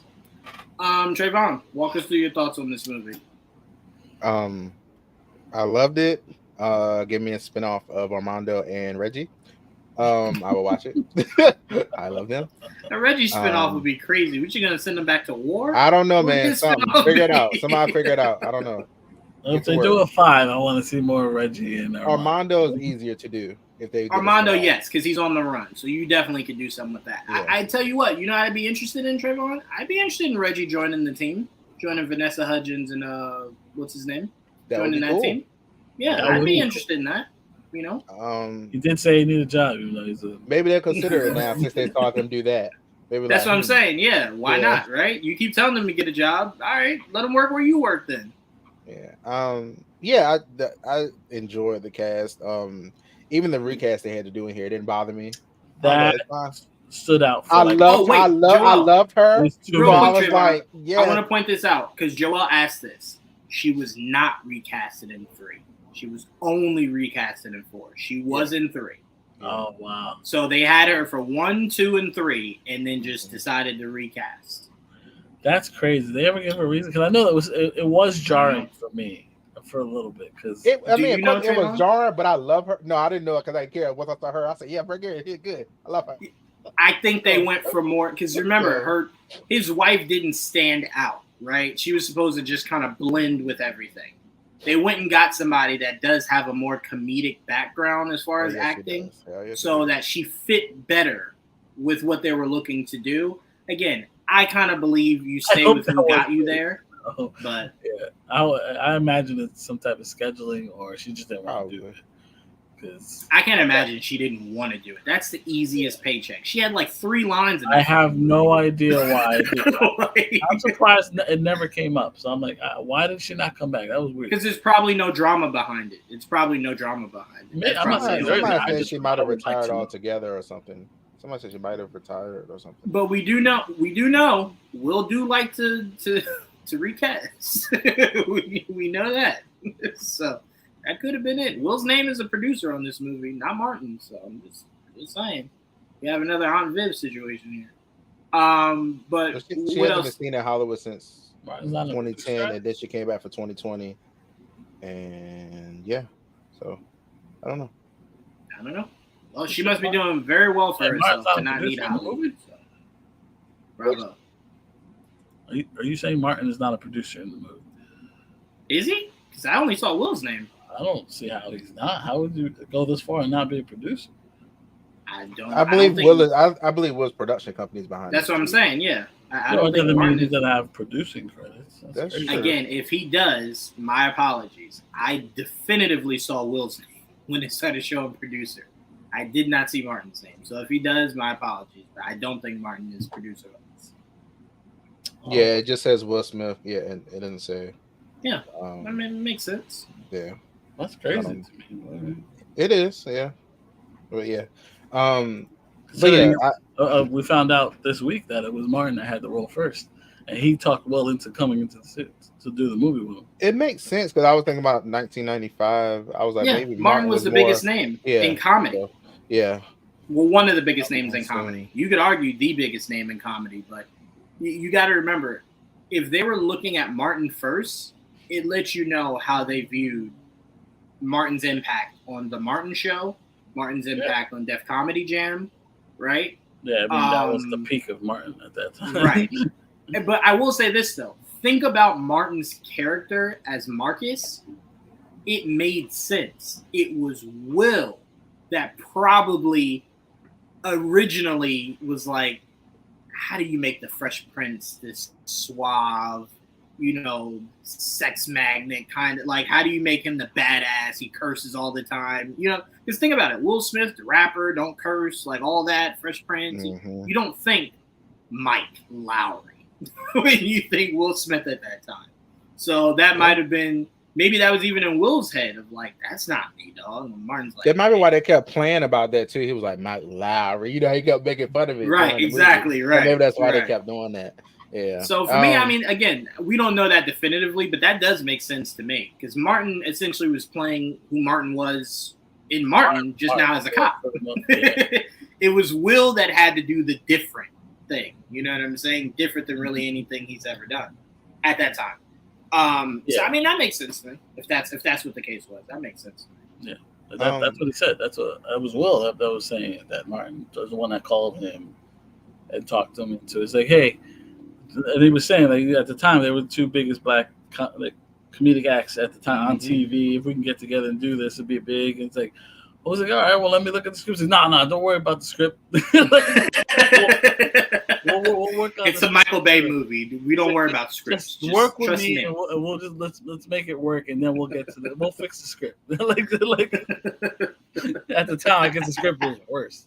So I mean, it's a Michael Bay movie. That makes all the sense. Hey man, it was still a good movie to me. I know that it was. No. The movie was great, but I'm saying I could imagine somebody going, Michael Bay sent me a script. It wasn't great, but I'll do it. It's Michael Bay. I'll do it, but it's script, man. God damn. That man didn't try at all. There was no penmanship there. Good penmanship. No penmanship. But no, I mean, we can bring this up now, Trayvon. I think I have this here. Give me a second. You don't have to change that yet. I don't. I just want to see. No, not yet. You can keep it up because I think I thought you wanted to bring the other thing up. No, not yet. I first want to talk about this. So, Will did say that Bad Boys 5 is already being discussed. Quote, we want to see how this one did at the box office, and I'm sure we'll have a conversation this week. Like I said, I'm game. I mean, didn't we have, how many Lethal Weapons did we have? 5? 4 or 5? I don't watch the movies. I don't understand how you don't watch Lethal Weapon. Those fuckers are You ever watched any Lethal Weapon? I might have seen it somewhere. I don't know, but Lethal Weapon had me not looking forward to two things in life. Getting to an age where I could say I'm too old for this shit, and it gave me an irrational fear of taking a shit. Those are the two things that movie franchise. And it taught me how to put a dislocated shoulder back in. Just FYI to people listening, that is not how you put your shoulder back in at all. No matter what, do not do that. But another buddy cop movie, Lethal Weapon, for sure. Yeah, Lethal Weapon to me. I don't think you have Bad Boys if you don't have Lethal Weapon. Lethal Weapon, Beverly Hills Cop, like all those are. I just think about this and Rush Hour is what I think about. But he was by himself. That's more current. That's newer. But you don't have that if you don't have your what is it? Tango? What is it, Joel? Tango and Cash. Yes. If you don't have those, if you don't have stuff like that, you don't have Bad Boys. You don't have Rush Hour. Yeah, that's true. I'm just saying, I just never watched those sort of thing. I think of when I think buddy cop is this. I can tell you, all of them have the same recipe. Rush Hour. It's comedy. It's comedy laced with action. That's all of them. Every single one of them. Buddy cop is Rush Hour. Rush Hour series is fun too. Yes, it was. All right, well, goddamn, Trayvon, bring it up then. Bring it up. Goddamn, Joel. Before we move on, let's ask this question. Buddy, you can't find it? There it is. Oh, man, don't scare me like that. I'm like, I know I put it in there. What buddy cop franchise is your favorite? You can only pick one. Rush Hour. If it's something that's not here, you can name it. If it's not here, you can name it. It's just Bad Boys and Rush Hour here. I was just gonna do these two because they're the most recent. They're the most recent. A lot of our audience, 100% knows both of these franchises. Okay. But if you personally have a favorite that's not here, please mention it and we'll talk about it. For me, I'm gonna say if I'm going just off of these two, right? If I'm going just off of these two, it's Bad Boys. Only because Rush Hour 1 and 2 were phenomenal. 3 was such a killer to that franchise. In my opinion, my own opinion, it was just so not good. It was just so not good. I never left any of these Bad Boys movies and thought they weren't good. I thought maybe one of them didn't live up to the other 3. But I didn't think it was bad. I just thought it was bad in comparison to the others. But Rush Hour 3, I just thought was bad. Just bad. Like not even comparing it to anything. It was just bad. It kind of felt like they were kind of just going along with it. Like no one really wanted to be there. They didn't have the same, I don't know. They had the chemistry, but it didn't feel the same. I I really do think, Joel, that movie killed my laughter. I remember me and my dad, like an early showing of that. We were in the back, and I swear to God, we laughed maybe 3 times. It was just not funny. It wasn't good. But if I'm going all time, it's Lethal Weapon. It'll always be Lethal Weapon. It will always, always, always be Lethal Weapon. Mel Gibson, Danny, that's my guys. That's my guys. But if between these two, Bad Boys. It's just more consistent. Doesn't skip a beat. I think overall, phenomenal. Rush Hour 3. I'm sorry, you ain't gonna dismiss you, me, him. You remember that? I'm sorry. Was that in Rush Hour 3? Yes, this shit was. Oh no, that shit was hilarious. No, that did not hit me the same. That shit was funny. That did not hit me the same. All right, Trayvon, I'll start with you then. You can either pick out of these two, or if you have a favorite that's outside of these two. I'm about to look up buddy cop movies right quick because I can't think of any. Like, honestly. You can just go based off of these two. Which one of these two is your favorite? I'll pick Rush Hour. You pick Rush Hour over Bad Boys? I would. Oh, okay. All right. No problem. Yeah, that's it. You don't have to look up other ones, especially if you didn't see them. Don't look them up. No, I'm trying to remember other ones. I can't think of it. Right in my mind, I can't. Those are the most prominent ones. All the ones that we named are the most prominent ones. I don't really know of any any big ones that we didn't name. I don't know of any. I could be mistaken, though. I don't really know. Any ones. I think we named most of them. Well, at least that's what I'm saying. I don't know. Unless there's stuff like from before that, then it's like, I don't know what to tell you. Yeah, you might depend on cash. I don't get much older than that. That's what I'm saying. I tried to go as far back as I can remember. If it's something before that, then we don't need to worry about it. We're good. We're good. I love buddy cop movies, obviously. All right, so Trayvon went Rush Hour. Joel, what are you going with? I said it when we started. Bad Boys has been my favorite since I was. Oh, gotcha. I was surprised because I thought when you were fighting for other movies, I thought you were going to maybe say Lethal Weapon. Exactly. I love Lethal Weapon, but I like Bad Boys more. That resonated more with me. I guess because I love Martin and Wills as much as it was more comedy. It was more comedy. And they're funny. More action. They're much funnier. Yeah. But not to say I didn't like the Lethal Weapon with it too. But and I love Rush Hour. Rush Hour movies are fun too. But yeah, I do think the Bad Boy films I prefer the Bad Boy movies. They're my favorite. All right. Bad Boy all time. Much respect to that. All right, so we move on from Bad Boys to just The Boys. Mm-hmm. Ladies and gentlemen. The showrunner of The Boys tells us that season... No, it definitely wasn't canceled. Season 5, even though, Trayvon, let me just say this before I read this quote. First thing I thought was it was canceled. They were just waiting to say it was canceled till premiere week, right? Mm-hmm. To kind of really drive in, shit, we need to watch this, because there's only 2 seasons left, right? Mm-hmm. Mainly because I remember, and I know I don't have this misquoted, I remember not even a year ago did this man say we have endless stories to do with The Boys. He was saying that a couple weeks ago. Okay, then it was a couple weeks ago. Thank you. So it definitely wasn't more than a year ago. So for me, he said he was saying that to kind of fan the fire. Maybe he was. Maybe he was. But my confusion about that is, why not just cater your answer to just saying, we take it a season at a time. We take it a season at a time. Right now we're focusing on season 4 being great, delivering it to the fans, making it the best season ever. People might, speculate, but there's nothing concrete to go off of. But when you come out and say, we can do like 10 seasons, 11 seasons, and then you tell us it stops after next season, it's like, did you run out of shit? Like, did you run out of shit? Or did you maybe say, instead of doing it for The Boys, let's do it for a spinoff? Like, I was confused by that. See, everybody's saying that because it's supernatural. That's why. Everybody's just thinking of how long Supernatural with 15 seasons or whatever it was. But he did allude to he had more seasons. Yeah, he alluded to the fact that he had more seasons in him. And it was like, oh, okay, cool. I always thought this was a story that did not need to live that long. You know what I'm saying? So I was fine if he said it was only 4 seasons. But then when he hyped it up, I'm like, well, shit, if you got more stuff. And then Gen V came out, so I'm like, oh, shit, that's like an extra layer to keep going, right? So, but if all he has is 5, I'm not arguing that. That's fine. I'm just saying, what the fuck were you smoking a couple weeks ago? You were hyping doing more seasons. But anyway, I think we Eric said that says, they came along, they were like, pipe down. Eric says, the future of the Boys universe. The Boys story ends in season 5 and will not continue.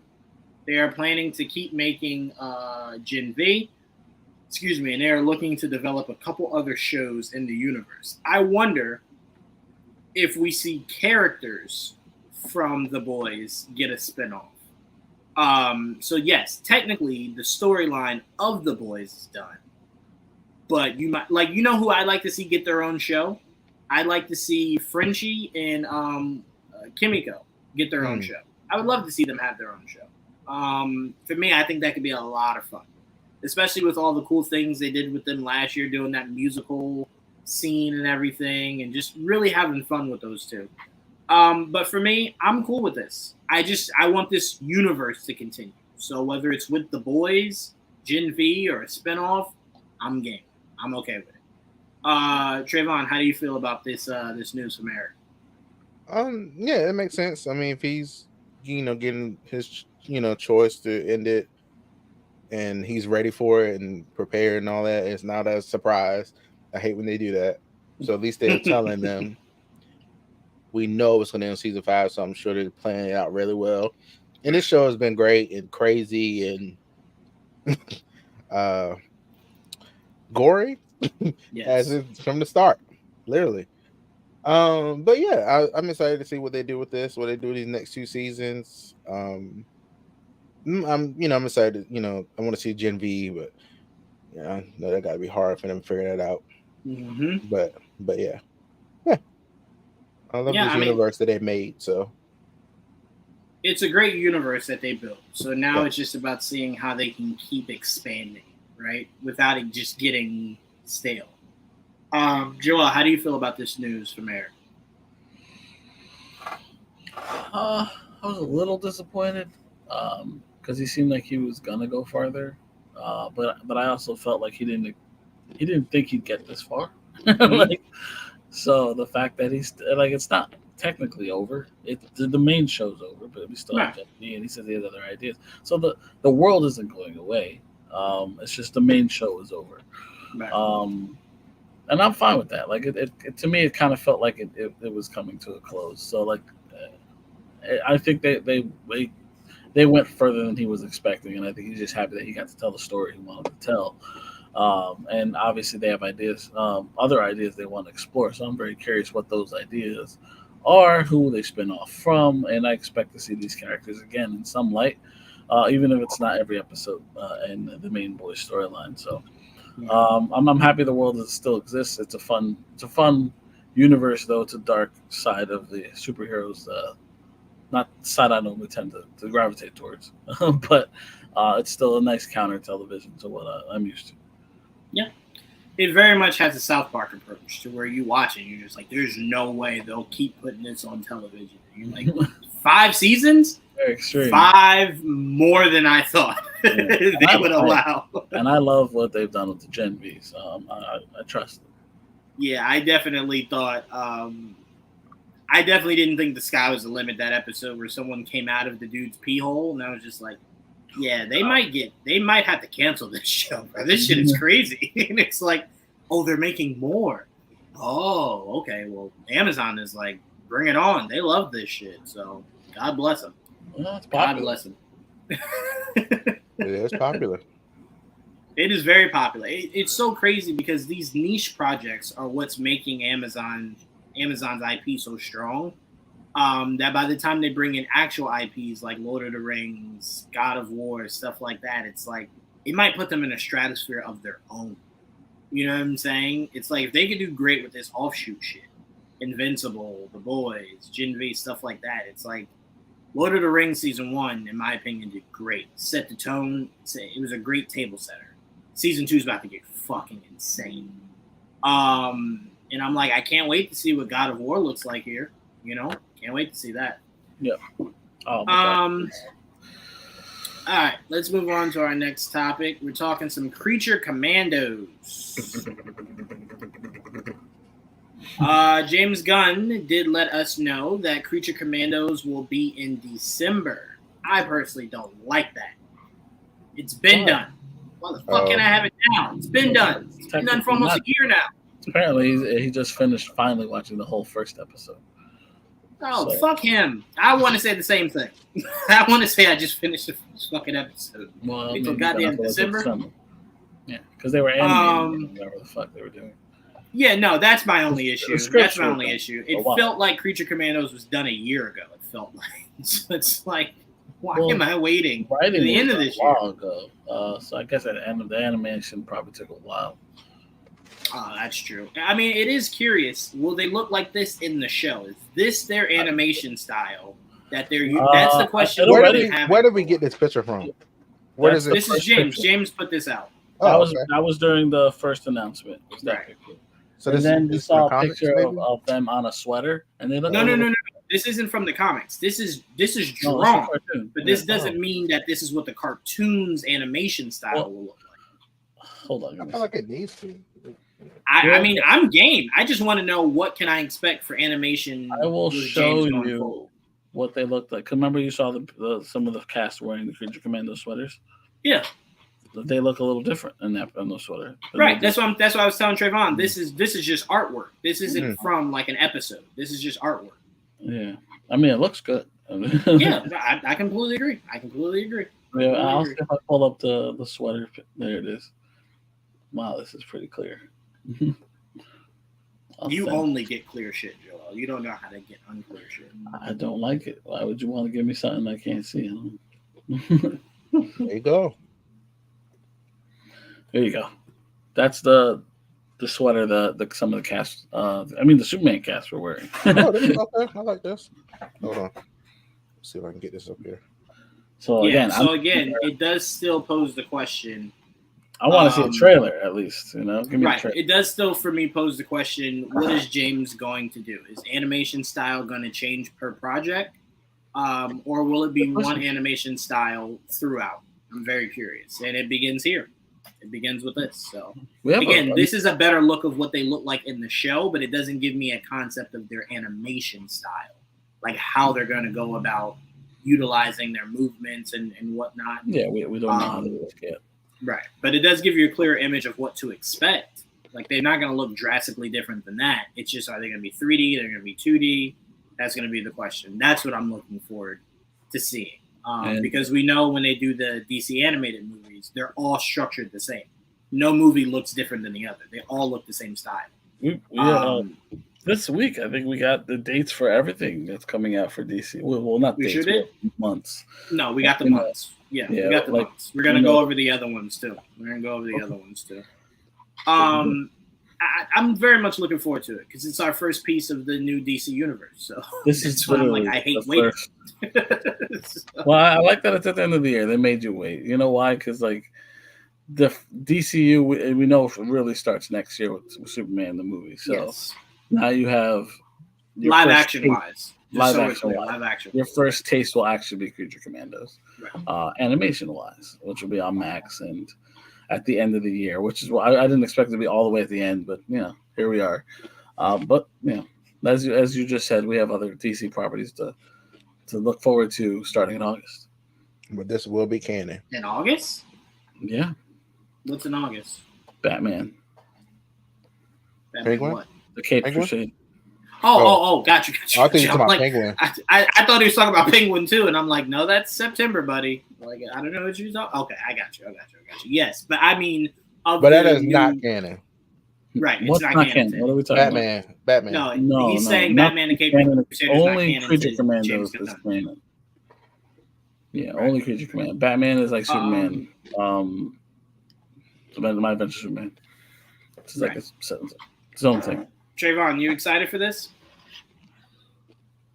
I'm excited to see what this is gonna be. I don't know anything about this group or nobody does. You started that this at least sparks the new era. Sure, but I love live action more than anything. So You'll be getting it right around the corner. Right around the corner from when this comes your out. taste. Mm-hmm. I'm excited to see what they're going to do with They it. also announced that some of these characters may show up in Superman.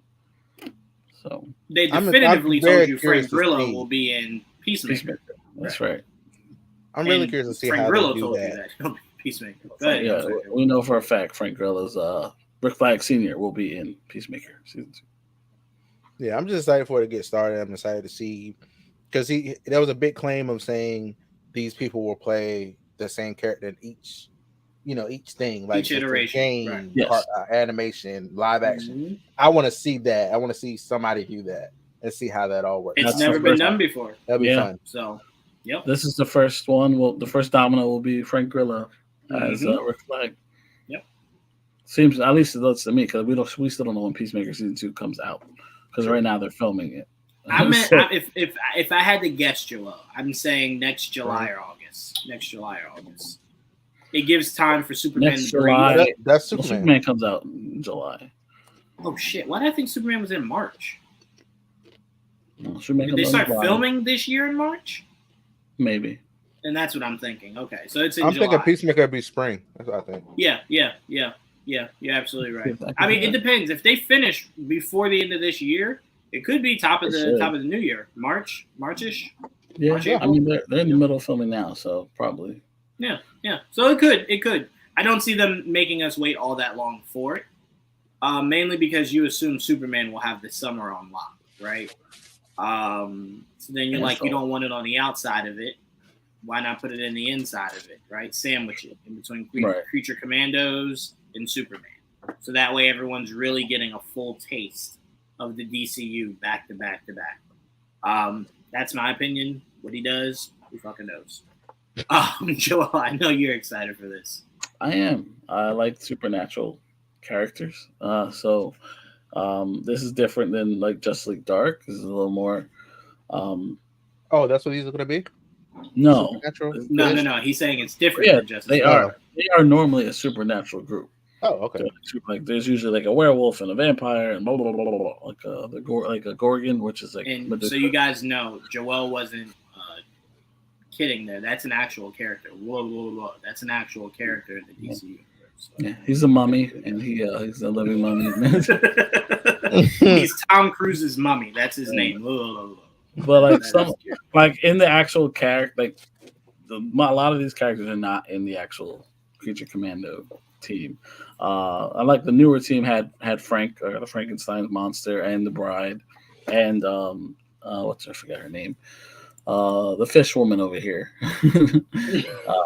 Nina Mazursky. That's her name. Oh. She looks like Abe from Hellboy. If you guys remember Abe. Yeah, sure do. That's basically what she is. She's like Abe Sapien. And then you have Weasel. You guys know Weasel. I guess they took out any type of werewolf and they just gave you a were-weasel. Weasel instead. Weasel is back. GI Robot, I'm sorry, is not normally part of the Creature Commandos, but why not add the fucking robot soldier? Makes sense, I guess. Wait, which one is that? GI Robot. The green one. All the way to the right. Oh, okay. Rick Flag Sr., I'm assuming, has the same role that Rick Flag Jr. normally has with Suicide Squad. Mm-hmm. The point man. Right. Dr. Phosphorus is definitely not a character that's normally associated with the Creature Commandos. He is normally actually just a Batman villain, and a low tier one who kind of looks like a lot like the bad guy from Batman Beyond. And I'm assuming that's where the comparisons come from. At least I believe that character is based off Phosphorus. So, but here we are. I mean, this is an eclectic group. I'm very excited because I always say that Frankenstein was like DC's Hellboy, so it's my chance to see it. And now we know who's going to be playing him. It's Hellboy. Yeah, David Harbour. Crazy enough, it's Hellboy that's going to be playing him. He was like, if you bitches won't watch me be Hellboy, I'll be a form of Hellboy. Yeah, you're going to get me as Hellboy somehow. That's kind of how I imagine. When I explain who Frankenstein is, I mean, it's basically like DC's Hellboy. That's what he is. Okay. So now you know. We can look forward to this in December, coming out on Max. It will premiere on excited. Max.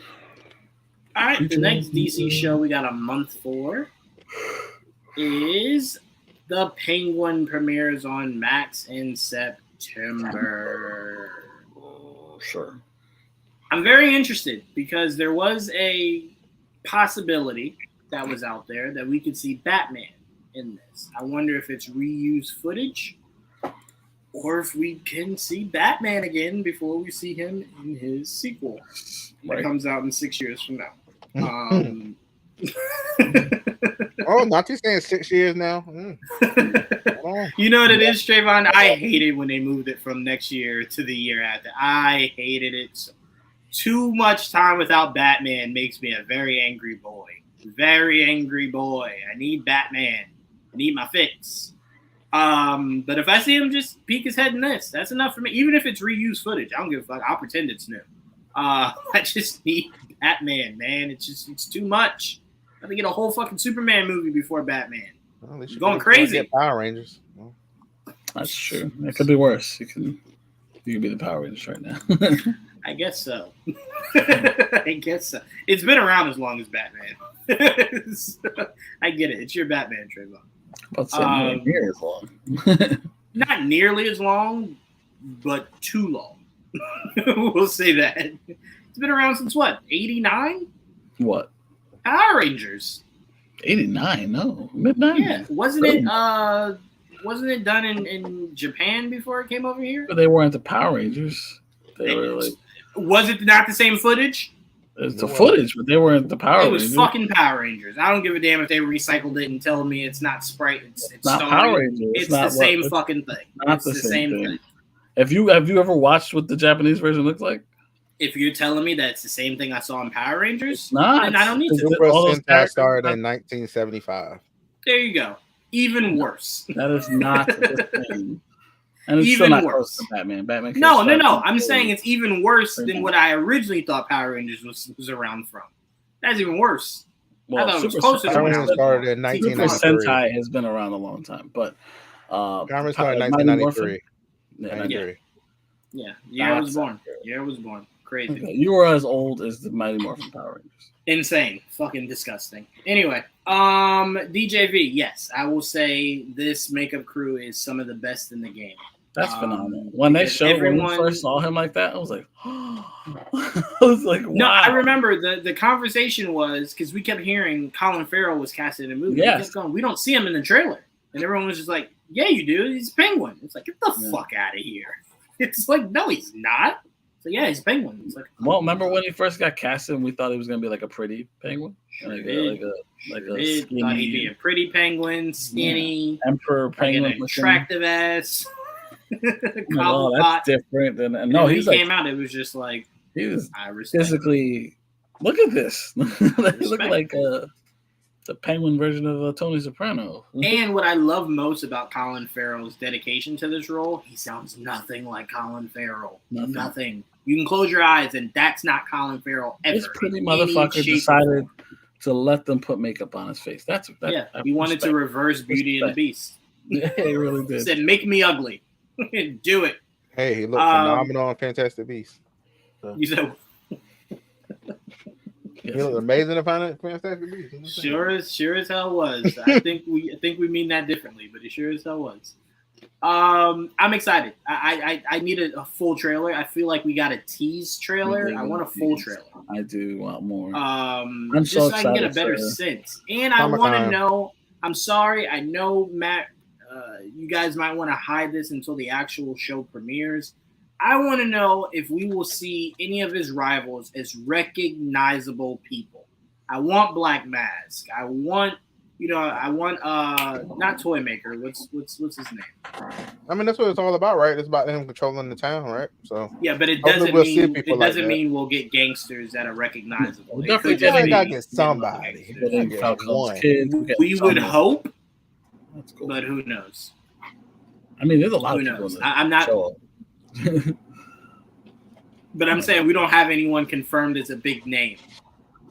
Is what I'm saying. No, we don't know. Yeah, they've literally only characters that we know are in it aside from Penguin are Sophia and Alberto Falcone and Sal Maroni. That's the only characters that we know. That's it. Everyone else, we don't know who they're playing. I have no idea. I'm hoping that means this show is riddled with people we recognize. That's all I can ask for. That's all I can ask for. Characters. Because there'll be plenty of actors we recognize. No. Characters we recognize. Yeah, characters. So we're all excited for this series to come out, right? Yeah. Yes. I you know what's funny? I never thought Penguin series, a Joker movie, and I'm here like Loki series. At least this is connected to a Batman. Let's look at it that way. That is true.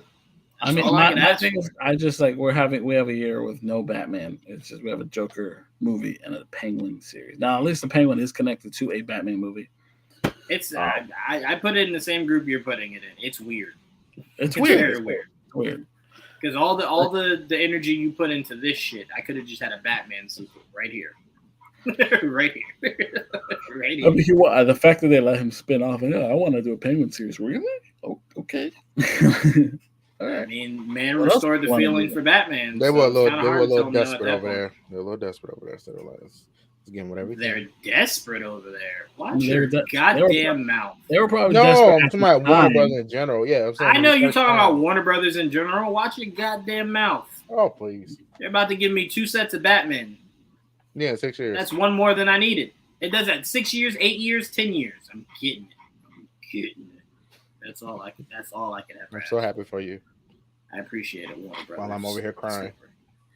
I don't know what to tell you, dog. I told you. Call Amazon. Tell them to buy Power Rangers. I don't know what you want from me, dog. I don't know what you want from me. Tell them to buy Power Rangers. That's all I can tell you. Tell them to buy Power Rangers. We'll find somebody. Hopefully someone more reliable at this point. It should be Amazon. I don't know many more reliable right now than Amazon. I mean, if they want it, if Amazon has to want it. I don't see why they wouldn't. It's a massive IP that could be a game changer. Marvel's Thunderbolts has wrapped filming. It will be released next year, May 2nd. I know very little about this movie. Part of me wants to keep it that way. Part of me wants to know everything about this movie. So I will both be ignoring and looking for all scoops about this. I was honestly looking for which picture you wanted for this. I see it now. You see it? Okay, I was about to say. I got her. So I'm very excited for this movie, mainly because it just sounds exhausting. You're putting Sentry in this movie. Once you told me that, I was just like, part of me is already gonna hate it because they are not gonna do my boy justice. They're just not. They're not. I don't even know the guy that they casted for him. I just don't even like the character, so. Fucking him. Kill him for all you care. I'll be happy. I know. My dream, Trayvon. Listen to me, Trayvon. Why you don't like him? Don't he fly? Because he's OP. No, because he's OP. And Joel complains about people that want to be stronger than everybody. I don't like. But he likes Goku. I love Goku, but that world is full of OP characters. Oh, only for Goku to get even more OP each time. Well, I'm not saying I like that. I'm just saying he's just my favorite character. Anyways, Trayvon, my dream. There's not many things I know piss Joel off. My dream is to get Hyperion in the MCU. He is as OP. Not as OP as Sentry, but he's very much OP. I want Sentry, just the word of mouth is OP. Just because he's like, I'm like, Jesus Christ, they made him. For anyone that does not know the Sentry character, all I can really tell you is he's Marvel's Goku. That's really all I can tell you. Sentry is very much Marvel's Superman that they just wanted to amp up because they have to. They have like 4 Superman clones, and this one they're like, he's the powerful 1,000 suns. What the fuck does that mean? What does that mean? Was he powerful in Captain Marvel? She just ignited a sun. I'm sure. Light years. He's no light years. Narratively, Trayvon, narratively, obviously, because we haven't seen his live action incarnation in the MCU, but narratively, comic book wise, yes, he's dusting. Think of any Avenger. Love him. They won't have a problem with him. Think about any Avenger you have in the MCU. Sentry's dusting. Anyone in the MCU, any hero in the MCU. But so I can tell you, people would have an issue. People would have an issue with Sentry the way they have an issue with Captain Marvel, mainly because not a lot of people know Sentry. So Sentry is one of those OP characters that is very much fallen by the wayside. Because there's not much you can do with him. He's so OP. What are you gonna do with him, right? Making comics for Sentry, I have to imagine, is like making seasons of One Punch Man. After a while, you're just like, what are we doing? Like, just make someone else. Just do something else. There's nothing else we can do. But yeah, part of me is very excited for this movie. The people you're putting together, great. Power of 1,000 Suns, Joel, LOL. How can you hate Sentry? First of all, let me just say this, DJV. You're the only person I know that separates J-O and then capitalizes the E next to the L. I love it because I've never seen that done before. You keep making Joel part of the Superman tree. It's what you keep trying to do with that. It just makes it easier for people to pronounce my name, so I do it. You're part of the Kryptonian history. It's Joel. Kalo. My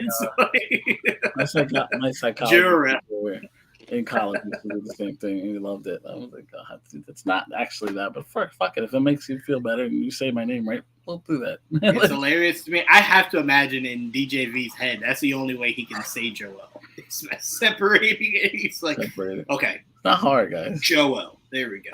Not Joel. Joel. Got it. Joel, what's your excitement level for Thunderbolts? I'm excited. I also don't know much. I have no idea. This is also a very eclectic version of the Thunderbolts. I've known many different versions. This looks like none of them. Wasn't one of them led by Norman?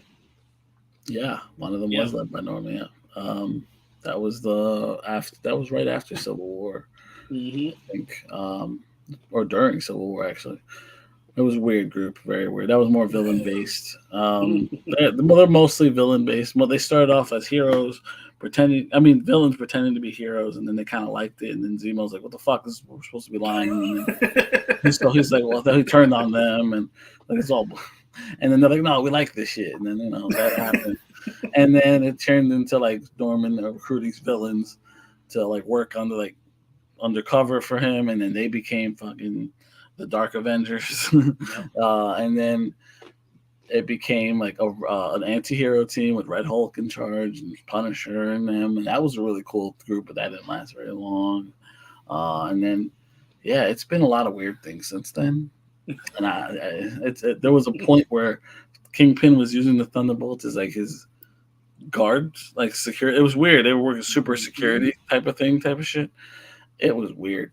They use Thunderbolts always randomly, and this version has never been a thing. Now, I think the new Thunderbolts is because they know the movie's coming, started including characters like Red Guardian's in it and Bucky's in it and shit like that. Now, that's only because the movie's coming, and they're like, well, we got to get in there, show people that these characters exist in the comics too.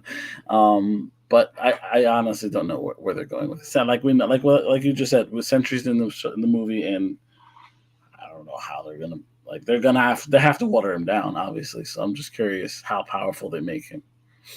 It's funny because from the outside looking in, do you know what this script sounds like, Joel? It sounds exactly like what Gavin O'Connor was going to do with Suicide Squad, where they were going to go try to take Black Adam's tomb, right? And it's like Black Adam versus Suicide Squad. Like, how do you even do that? Like, how do you do that and he not just snap and they're all dead, right? Yeah. So it's like you look at this and you're like, I'm only okay with them powering Sentry way down if I never see Sentry again. I don't want to regularly see Sentry and he's this powered down. And when I say this powered down, I'm saying that as someone that believes he will be drastically powered down. So for me, I want him as a one-off. Use him as a one-off, and then we move on. If he's as powerful as Icarus, I'm fine with it. But that's as far as I'm willing to go. I don't know, because then, like, for me, it becomes annoying because it's like we want Icarus back. We've already talked about this. All of us want Icarus back. I don't need Icarus and Sentry. I don't need both. I don't need two of them. If we get Icarus back, he probably won't even be on Earth. So no, but I'm saying if we get him back in any manifestation, whether he's on Earth, not on Earth, if he's back, that's my I don't problem. need two of them. That's my problem with the Superman clones in general. There's so many of them, and the fact that after watching Eternals, they added a fifth one. I'm like, I never even thought of Icarus as a Superman clone until I watched that movie. And then he looked exactly like Superman. You're like, fuck. I'm like, wow, they really nailed shit. It. So like, there's like a couple. So you got Sentry, you got Hyperion, now you got Icarus, you have Blue Marvel, and you got fucking Gladiator. They're all Superman clones. They're all clones. They all do the same thing. BJV, let me be very clear. We have not the slightest idea. We have no idea. Maybe you get both. Maybe it starts as the Sentry and then the villain is the Void. Who knows? Because obviously the Void is the evil Sentry. Right. So imagine the evil version of this motherfucker. How you stop that? Like, you can't even stop the good guy. Yeah. It's like, how do you stop the bad guy? I don't know. Trayvon, Sentry sounds like he's right up your alley. Are you excited for this at all? I'm just excited to see Bucky again. Mm-hmm. Yeah, you are. Was that period? Was that a period? That's it. All right, then we move on. Okay, all right. You're just excited for Bucky. Okay, I thought you liked Yelena, but all right. I do, but she's more or less. But I like Bucky more. Yelena's the lead. I get why you like Bucky more. I'm saying I thought you also would like to see Yelena because you left at Bucky. I keep seeing, I see her. She's right here. You see her. Yeah, so now I want to see Bucky. You'll see. There's a lot of set photos of Bucky, by the way, if you've not seen. Well, I haven't seen them, so okay. I can point you in that direction. It's a lot of set photos of Bucky. Cool. It looks like he. I think it looks like he has the same arm. I don't think they updated it at all. I think it looks like he has the same arm. It does in one of them. It looks like. I will say this: it does look like in one of the set photos he has long hair again. That was confusing. So I'm like, is that a flashback? I don't know. Either way, it's fine. It could grow it back. That's not a big stretch. No, it's, we don't know it's not. But this has been his look for a while now. So I'm like, yeah, but if made him go back hair again, that's not a big deal. Yeah, I know it's not. I'm just saying, is it updated or is it a flashback? We do a lot of Bucky flashbacks. So I'm like, I don't know. I have no idea if they're doing flashbacks. But what I don't understand, them saying he's not in the Captain America movie, which doesn't make sense. I was like, okay. Why doesn't that make sense? Because they're best friends. Yes, but if you have Bucky in it, why do you then need Joaquin? You got both, technically. No, the fuck you get what? Why? They were all in the show. What you mean? Yeah. No, Joaquin was very much just your in military wise. He was not. He wasn't a superhero. He's becoming a superhero on this. No, I'm just saying like the fact that you guys were on the boat together, vicinity, y'all all together all the time. No, all of a sudden in your movie, he's not there. Why? Because the show ended with them parting ways. Bucky went and lived his life, and Sam went to go keep on being Captain America. Swore the end of the movie was them on the boat. The end of the show? Together. Yeah, the show. Didn't the show end with Bucky having the date with the girl and them talking about her dad? That was one of the end. I don't remember exactly how it ended. I thought the ending was them on the boat, like celebrating, like happy, and him flirting with that also Sam's sister. That definitely happened. I just don't remember that being the end because I remember it being Bucky kind of just finally being able to let go of the Winter Soldier. Like the Winter Soldier's gone. That's more my question, not like why Bucky's done Captain America. I mean, if they wanted to keep him out, leave him out. I don't give a shit. Like he was busy doing Thunderbolts, obviously. So I mean, I would be more agreeance with you, Trayvon, if he wasn't in something else, because then it's like, or are you just forgetting about this character? At least he's going to be in a movie the same year as that same movie, so it could happen at the same time, and that would explain his absence. I'm just saying it's not as much of a necessity for him to be in there. That's what I'm. But I understand questioning it because Bucky is a big part of the Captain America heroes. So it makes sense, and that's one of the. I get it, but to me, I kind of feel like at some point you want Sam to get his Bucky, right? And that's Joaquin. Let him have his guy. Yeah, so for me, it's like you don't always need to have Bucky kind of lingering around. I just hope Bucky is now just not the Winter Soldier. I'm calling him Winter Soldier. I hope he finds a new. Because the show did end by saying we will see the Winter Soldier again. And it's like, why the fuck would we do that? Wasn't the whole series about him retiring the Winter Soldier? Yeah, right. It's the weirdest thing. At this point, it's like we don't know what else to call him. Just call him the Winter Soldier. It wasn't retiring. Here's the problem, though. They gave Bucky a new nickname and then just said, "Nah." They can't call him that. The White Wolf. Why can't they call him White Wolf? What's wrong with that? No, I don't like it. You don't like White Wolf? No. So you rather them go backwards and him being Winter Soldier He again? can reclaim the name of it and make it better. There you go. Winter Soldier, Trayvon. I think you're forgetting the name Winter Soldier is synonymous with murder. That's okay. Murder. I can fix him. You don't recycle that name. You can fix it needs to be gone. I can fix him. It's like, hey guys, I do good things now. Only remember the good things. It's like that's not how that. And I would be like, yes, I understand. You do good things now. That's because yours is a physical attraction. You're not trying to make sense of anything. So, don't minimize my thought. It's okay. You're absolutely right. You deserve to have those thoughts. You crazy person. Knives Out 3 is officially started filming and will officially star Mila Kunis, Everybody. Josh Brolin, Glenn Close, Daniel Craig, Andrew Scott, Kaylee Spiney, Josh O'Connor, Jeremy Renner, Kerry Washington, Daryl McCormick, and Thomas Hayden Church. Oh, Challenger Boys in it. Huh. This is a great group. I love the first photo we get of Daniel Craig as LeBlanc. LeBlanc. Sorry. LeBlanc. Benoit Blanc. LeBlanc.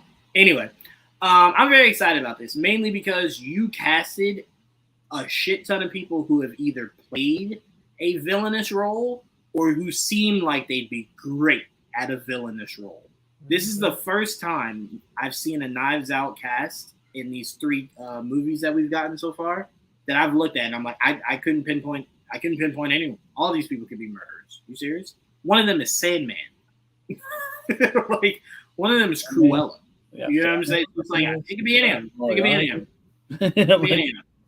One of them plays Meg on Family Guy. Anyone could be a killer here. Like anyone. Literally. Meg, who's that at the bottom left corner? Bottom left corner? Oh, that is. Zoom. Should I? Didn't you circle him? I don't know. I thought you circled him when you were drooling. I was looking at who it is. I'm trying to figure out who it is. Oh, I thought you knew who that was. No, maybe it's Daryl McCormick. That makes sense. Let me find out. It's the only one I don't recognize. So he's like, I'm gonna find out. Why'd you turn your radio voice on when you said that? I'm looking it up. Next thing you know, Trayvon got his address, date of birth. It's like, God damn. Look at his what did you do? Trayvon's like, I know it's astrology. Joel, how excited are you for this movie? I'm psyched. I'm very psyched because I like the last 2. I love being a good whodunit, and Benoit Blanc is a really interesting movie.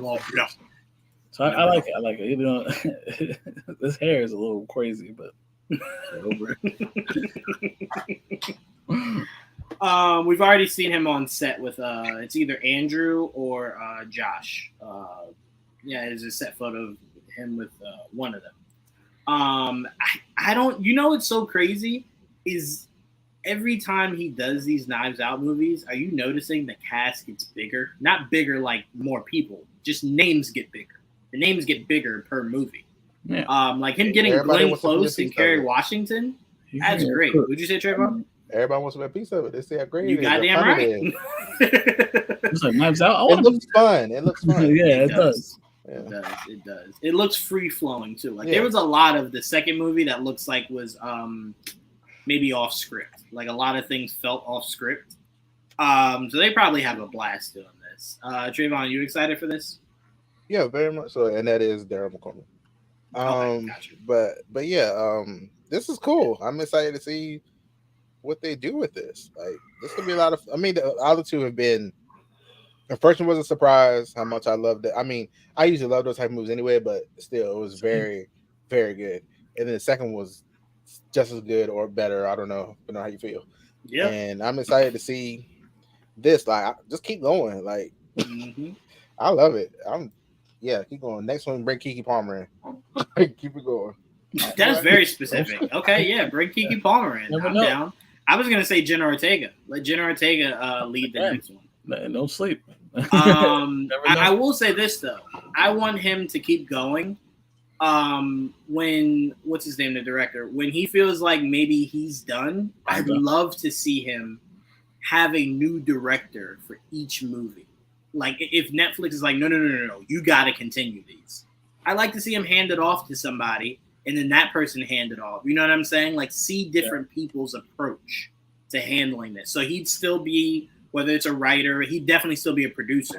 Right. But whether it's a writer, I don't want to see this world stop. You know what I'm saying? It's like, I don't have a Sherlock Holmes right now. This is the best I got. So it's like, don't take this from me. Keep this is doing filling this. my void of me wanting that Clue movie. Oh, this is definitely filling That's that fair. void. That's very fair. That's very fair. You know what's so crazy, Trayvon? No one's asked Ryan about that, like, at all. No one's asked him. It's like people don't care about it. I'm like, that's what I'm saying. I wish I could just get that one question into him. Just that one question. I think it was supposed to be him and Jason Bateman doing it. Look, I'd be like, look, I love Deadpool so much. Where that Clue movie at? like, what's going on? Don't talk about this unless you're gonna do it. I don't know what cave Ryan has to get Jason Bateman out of. That motherfucker looks like a caveman. I don't know what the fuck role he's trying to be, but god damn. That man looks unrecognizable.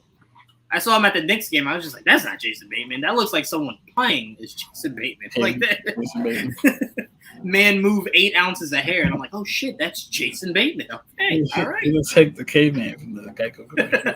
He does. Yes, I made all my money. Fuck this hair. That man said, look, Netflix cut the biggest check. I'm done working. I'm gonna just be a roamer. That's what he looks like. He just roams during the day. That's it. He has nowhere to go. It looks like now he's voicing stuff, so now he's probably like chilling. There you go. He's like, I don't need to show my face. That's why I look like a monster. He's great. That's why I look like a fucking caveman. All right, let's move on.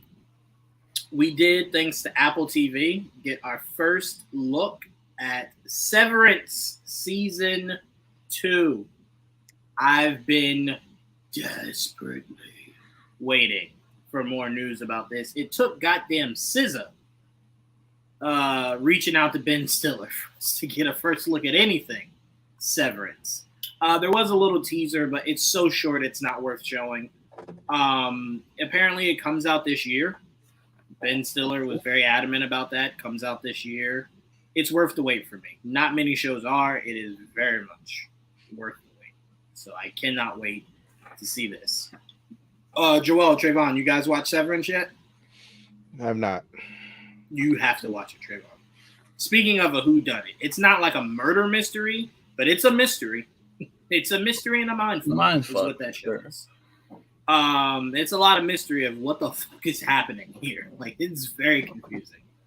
And then it leaves in my opinion, one of the all-time best cliffhangers for a season finale. I loved it. It was just like, holy shit. I keep hearing how crazy Apple TV shows are. Can I tell you this? Promote this stuff. Like, it's crazy. Let me tell you why they don't promote it.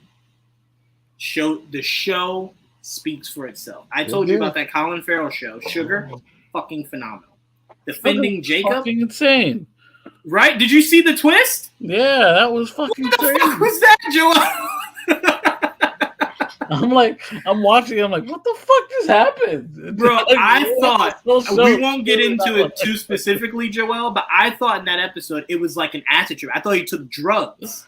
And then the next episode, you're like, whoa. What am I looking at? I have one more episode left, but I'm like, what the fuck was that? That was crazy. Okay, Joel, listen to me closely. No. You're not ready for that finale.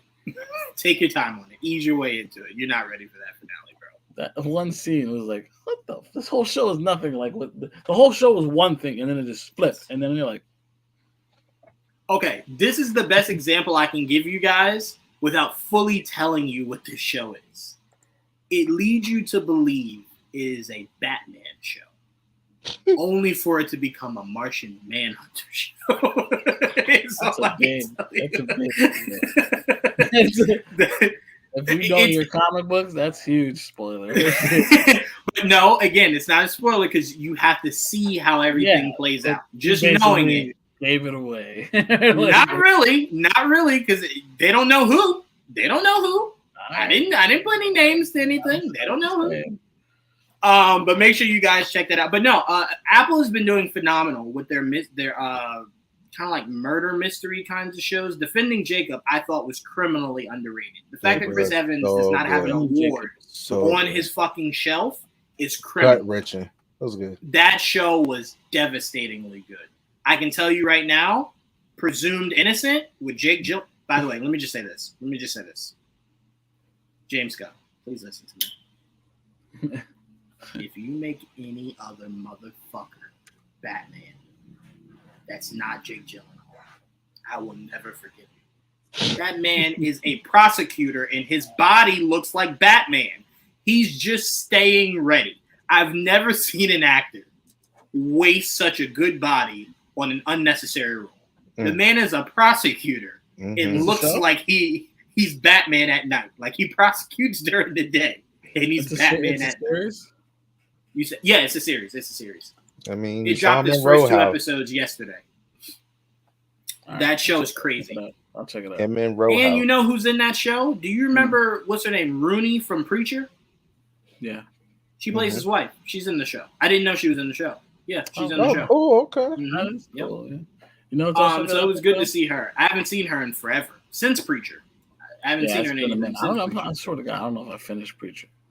You know what's crazy? What? Preacher's probably the only show that I remember the beginning and nothing else. I remember I got to a certain point. I'm like, did it end? Because I don't remember ending. I was very confused. I don't remember that show. I don't remember. But I will say Apple's been doing phenomenal. The Silos comes back. AJ swears by that show. No, not the Silos. He swears by the other show. What's the other show where it's like science fiction? Yeah, no. No. I love how Joel said everything and nothing right there. Yeah, I can't remember the name of it, but I could not get into it. I was like, I couldn't either. AJ was swearing by that show, and I'm like, I can't do it, man. I watched it, man. He's good. Are you sure? Because it's a dredge. They were comparing it to Star Wars, like the critics. Yeah, I'm it's like, very. That's why. Yeah, I'm like, that's offensive. I tried. I did too. I did it for AJ because that's my guy. But I couldn't. Sorry. Love you, but I couldn't. Foundation. Foundation. But yeah. Foundation. Thank you, Trayvon. But Apple is really killing it right now. They are really truly killing it. Blackbird was good too. What's Blackbird? I meant to watch that because I saw clips of that and I was like, I should watch that because what's his name is in it? Terry Edgerton. Edgerton is in it, and when he's in prison. Yeah. Yes. Show. Yeah. I know. Fantastic show. Very good show. Apple's been on. Like I said, Apple's been on. Holland is good too. That was Cherry. Which one? No. The one with Amanda Seyfried. Yes. Yeah. Good show. Gotcha. No, Apple's been killing it lately, man. They like more grounded shows. Don't sleep on the morning show. Oh, the morning show. That's what it's being led by is the morning show. Now that Ted Lasso's gone, they're being led by the morning show. I think that's their probably second. I don't know. It's between the morning show and Severance that I think are like their second highest after. Hijack season 2 is starting to film. I hated the first season. I don't know why. You hated it? It was the stupidest fucking concept. It was the stupidest fucking concept. It could have been Die Hard, and it chose to be as stupid as it fucking was. Like, it was the stupidest shit. It was the worst. I thought it was good. My aunt loved it. God rest her soul. My aunt loved it. She would have loved the idea of a season 2. Me personally, no need to waste your money filming it. But Joel enjoyed it, so I really do hope that season 2 is better than season 1. I hope it's more action packed, but it wasn't. I mean, my anger was it had a chance to be Die Hard. It had a chance to be Die Hard. It's not an action show. It's not an action show. That's its problem. It should have been. He's really good at the character. I like the concept of the character, but he's not an action character. He's a talker. That's the problem. All right. Real quick before we get into anything else, because we're not going to be here super long. I just wanted to go over a couple of quick things. I watched Hitman this weekend on Netflix. Glenn Powell, fucking phenomenal. Amazing. I mean, amazing. That movie so good. I haven't seen it, but I've been waiting to see clips to see if there's something in it that make me watch it. I haven't seen any clips yet. I heard people say they like it. It gives you more of him than it does of her. So go watch it. There you go. You're welcome. Merry Christmas. All right. There you go. Ooh, okay. Audience, you don't need to know what that conversation was. Me and Trayvon had a full-length conversation in just a few words. Thank you. So you're welcome. But again, to the concept of the movie, it's a great movie. They did a great job. Soderbergh, I think, directed that movie. Did a great job. Okay. Did a really, really, really great job. And it's based off a true story. to a degree. To a To a degree. degree. To a degree. And can I say this? The trailer, for me, gave me no indication of what this movie truly was about. It threw me the fuck off. The moment I found out, I was just like, Linklater. I don't hate it. You said who? Linklater was the director. Why do I think Richard Soderbergh? Linklater. I don't know why I thought Soderbergh. But anyway, yeah, it definitely swerves from what the trailer kind of gives you the inclination it's about. And they did a great job. Glenn was masterful. Man.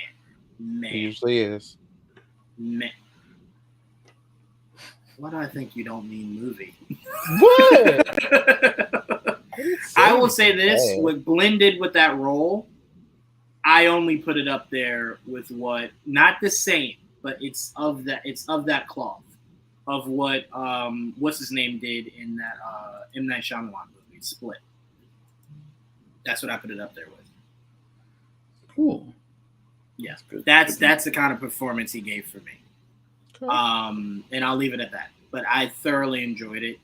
I did finish. What the fuck is it called, Joel? The Kid's a Deer. What the fuck is it called?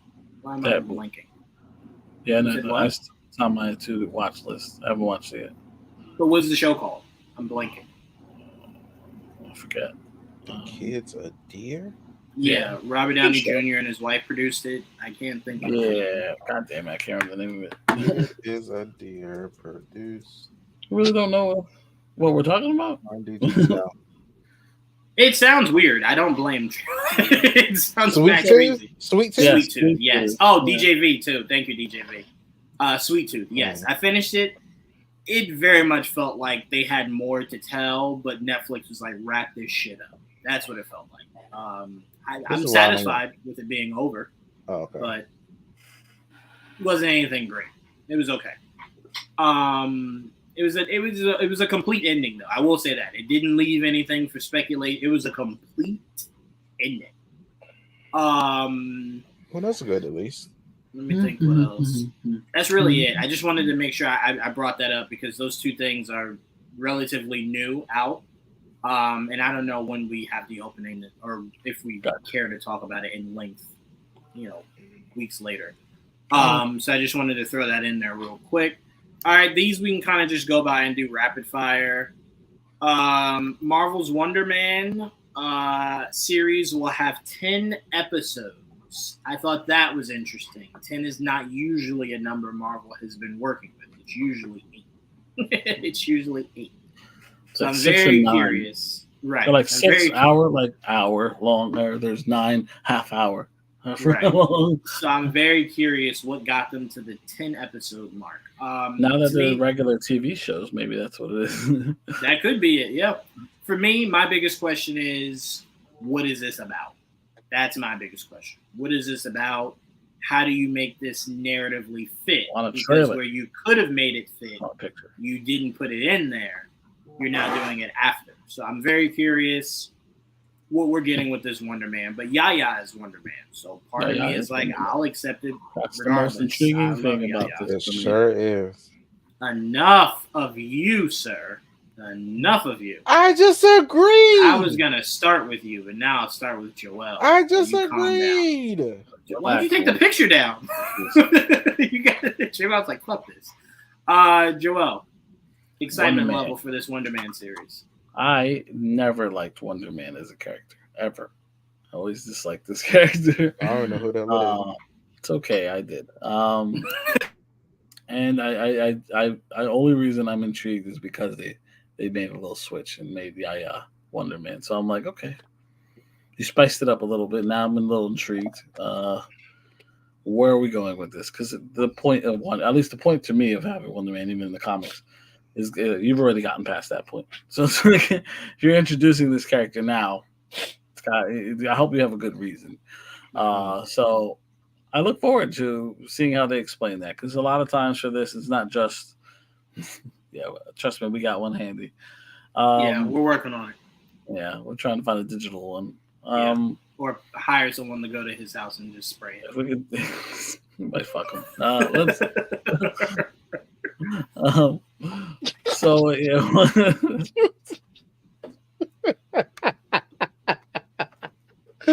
Oh, that's so good. Oh no! But no, yes, no. Wonder Man. I am looking forward just because I'm just curious how they explain the light this adaptation. I want to see this adaptation because it's an actor who gets powers. How he gets how they explain him getting his powers. His interactions with his brother, who we know. Well, at least I know is the Grim Reaper or Reaper or whatever the fuck. And we know that the Grim Reaper is canon because he was like artwork or something in the WandaVision show. Yeah, he was somewhat teased in WandaVision. Mm-hmm. So yes, that exists. We'll see how. We know he's in it. They already casted Grim Reaper, and I want to know who else is in it. Obviously, takes place in Hollywood. He's a stuntman. I want to see the costume. I want to see everything. Like, if you're gonna give me him, give it to me full bore. And how they explain it is really the thing I'm intrigued by the most. Because again, a character never appealed to me, so I've been surprised before. So here we are. Yep, we literally watched the Loki series. So yeah, I definitely need that. But look how much I need. Javon, what's your excitement level for the show? The show. Anyway, so how Joel just explained all of that, that sounds interesting. You said the brother Grim Reaper and like all that stuff. Well, Grim Reaper the villain, not Grim Reaper actual death. No, I was about to say, Trayvon, you know the character. The character has like a scythe on his hand. On his hand. Yeah, like you've seen that character. That's who we're talking about.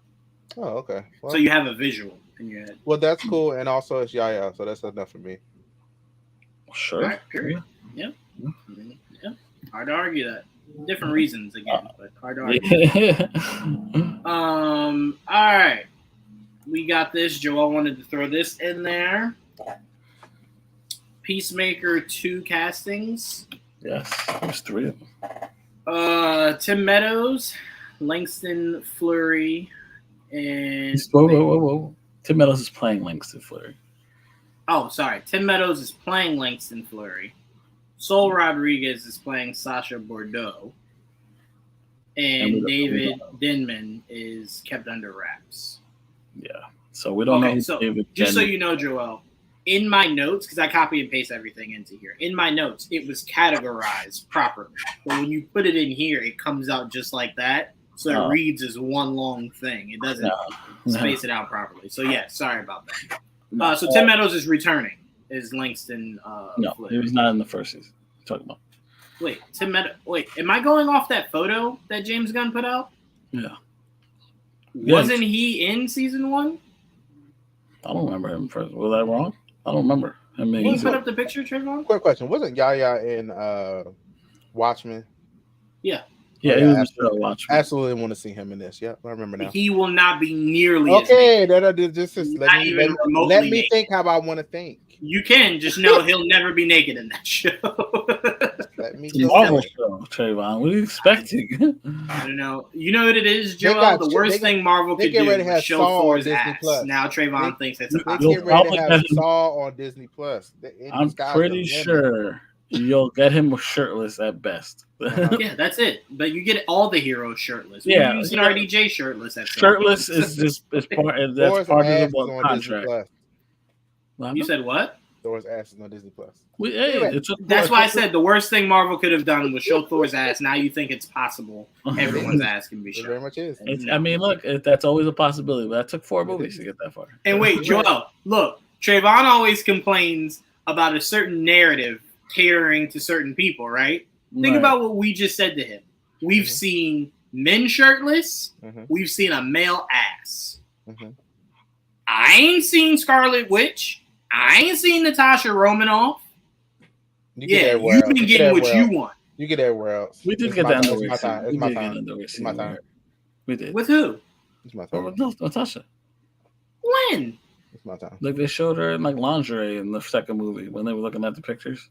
I remember that she was a model. Man, Thor got full ass. I don't want to hear that. Sure did. Dress. Okay, so let me apologize, Joel. That guy's name is not Tim Meadows in the back. No, Tim that's Meadows is the black dude.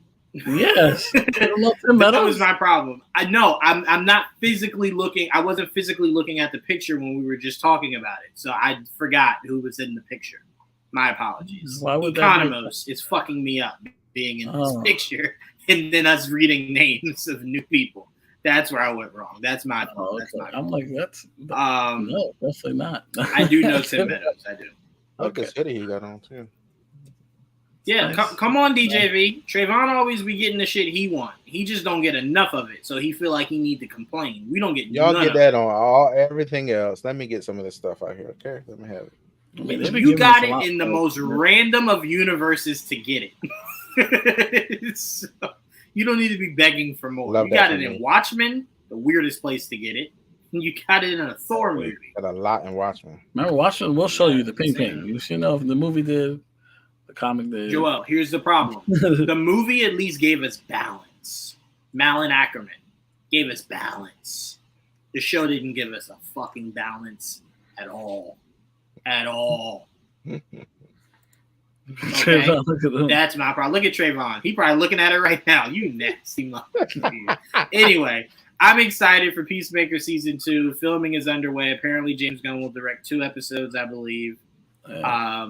How he does that while directing Superman, God bless his soul.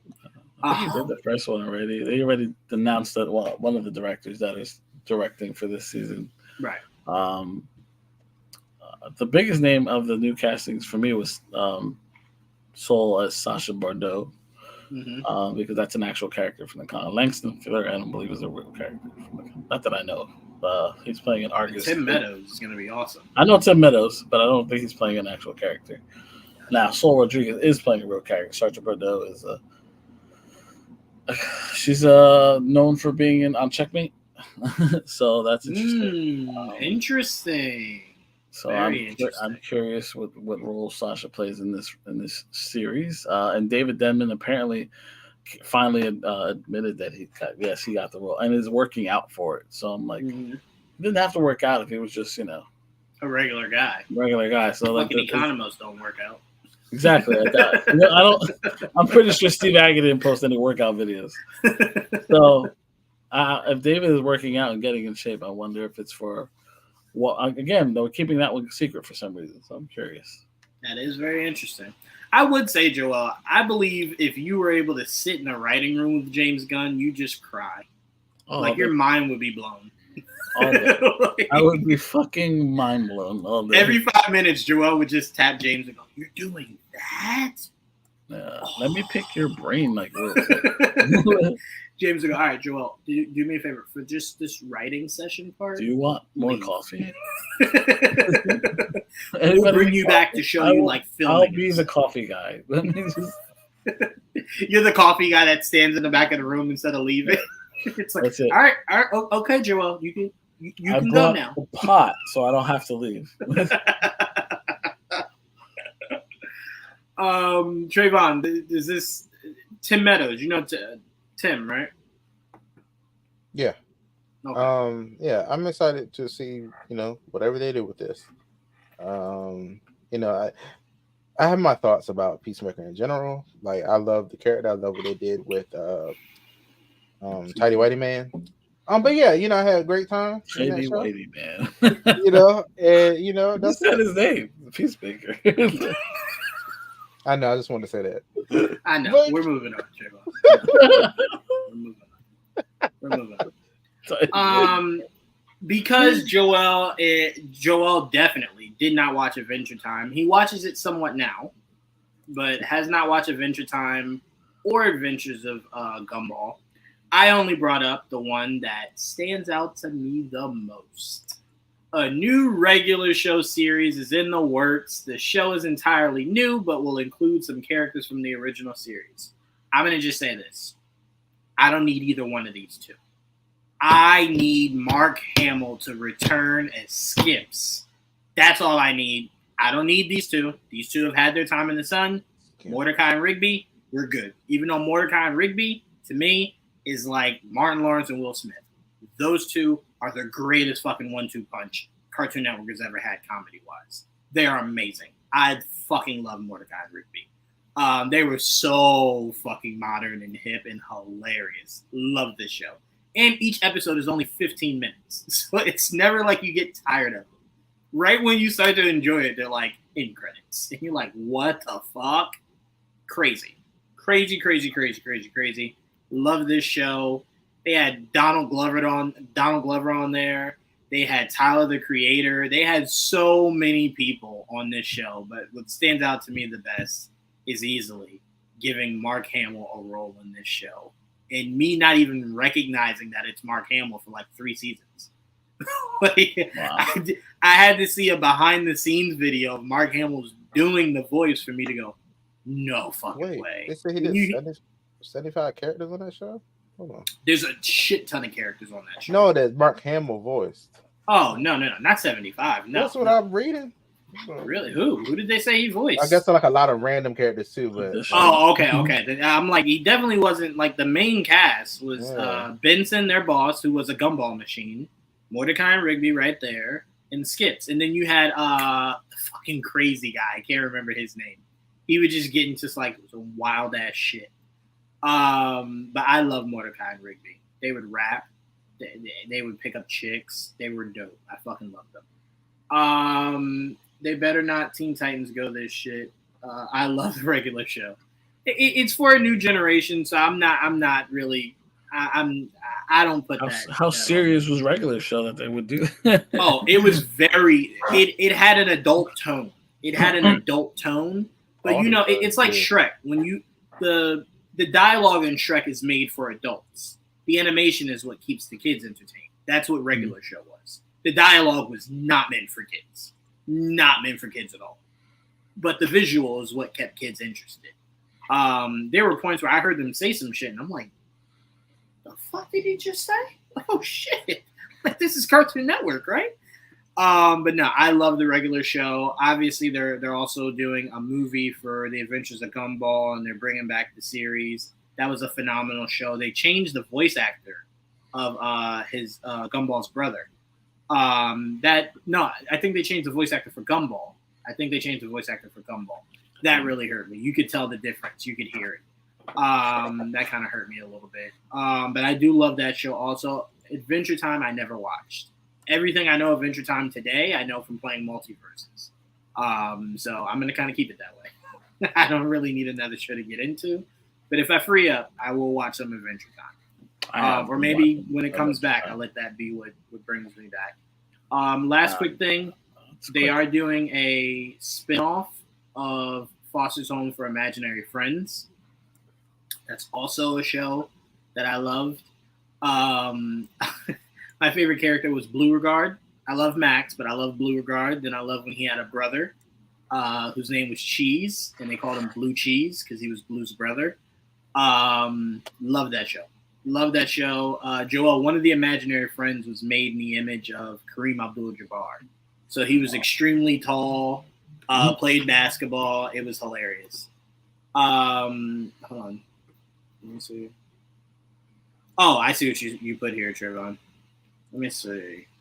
It was a lot of random motherfuckers. Yeah, it's random guys. That's why I didn't understand when you said that. Okay. I heard his voice in Adventure Time too. I think he was Mark Hamill. Yeah. Oh, makes sense. That man, Cartoon Network, if they were smart, just cut that man a check. And just say, hey, just do shit. Like, sit in the booth, just do shit for an hour and a half. I'm almost done with season 1 of Adventure Time. Okay, so you're looking forward to the Adventure Time news. I don't know. I'm just watching it right now because I got into it because of Multiverses, and I've heard people say it was a good show, so I'm like, I'll try it. So it's not bad. Multiverses, that makes sense. Okay. Yeah, that's what I said. All I know of Adventure Time is from Multiverses. I never watched. I never watched it. Yeah, I never watched it. I remember putting on Cartoon Network and it being on constantly, but I've always changed the channel. Like, same here. I would only tune in for regular because it was like you know how they say the 3 heads of anime are like Dragon Ball Z, Naruto, and Bleach. For Cartoon Network at that time, it was definitely regular show, Adventure Time, and the Adventures of Gumball. Those are like the three heavy hitters. I remember those names, and I remember those shows being. I just never watched them because at the time I just Right. wasn't watching cartoons. Not those cartoons, especially at the time. Same. I can tell you, if you ever want to get into the regular show, it's a very easy watch. Because like I said, they're 15 minutes. I might. Each episode's I 15 might. minutes. Like, especially if they have show a up. movie or If they two. show up on Multiverses, I probably will. I don't know. I'd be very intrigued to see how they do Morty and I have no idea. Maybe together. The only show I watched was that'd be overkill. Steven's Universe. I tried. You said who? Steven's Universe. I watched it. Yeah, I'm gonna be Universe. honest with you. I saw the first trailer for Steven's Universe when they showed that he had the gem in his belly button. I said, nah, but It's like a troll. The treasure troll. yeah, nah, I'm good. I might check it out. I might check out the gems. They sing a lot, right? I don't know if I like that. Yeah. The lady in the game, the pink lady. Yeah, I remember. Yeah, they definitely sing on that show. I'm sure. It's Garnet. But yeah, no, The Trayvon, Crystal you see any Gems. of these shows? No. None of these shows. I know. I heard the name. I'm familiar with the name of them, but I've never watched them.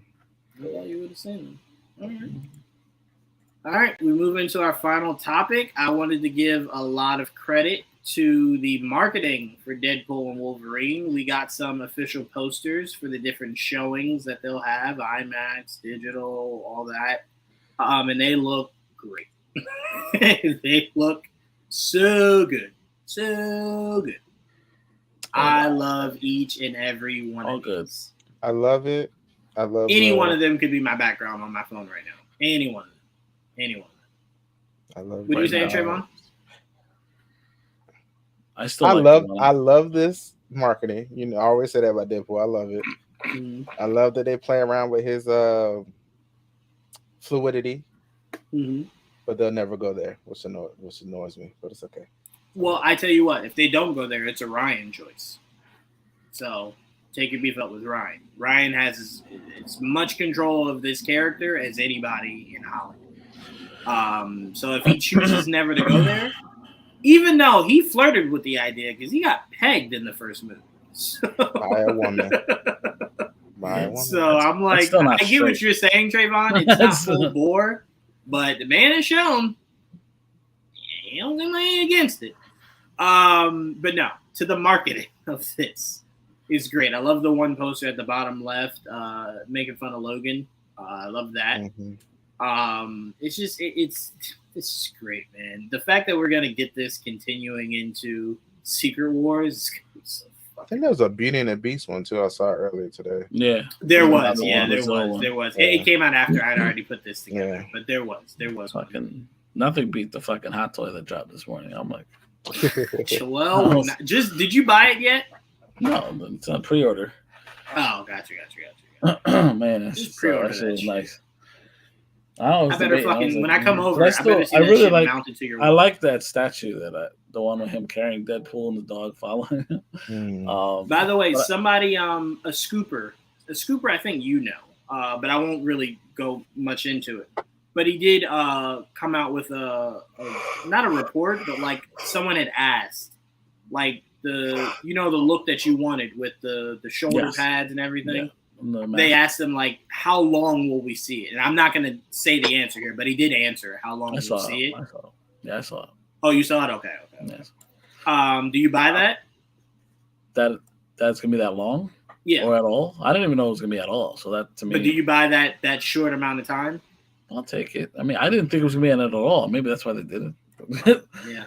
Well, I was like, holy shit, I'll take whatever because that look is fucking perfection. That's why. That was amazing. Like, I love that. I want that toy because I'm like, that happened. I want that. And here's the crazy part, Joel. You keep saying this in defeat. You don't know. You could get that long term the next time we see him. I might. And it might be and I look forward to seeing a newer version of the yellow suit and the brown tan suit in the future. But as of right now, this is to me probably maybe the last time or one of the last times we see Hugh Jackman as Wolverine in his suit. And so I just wanted. It just looks great, and like I'm so sad it took this long to get there. Hey, but we're here. We're here, and I just Yeah, I'll make fucking room. I'm looking now. I'm like, I'll take all that shit out now.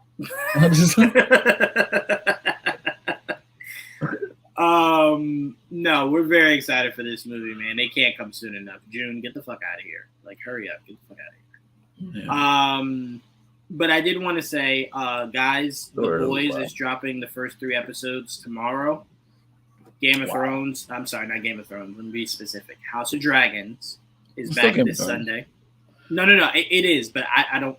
I want to make sure I'm very clear on what I'm saying. House of Dragons. It is from Game of Thrones, but it's House of Dragons, not Game of Thrones.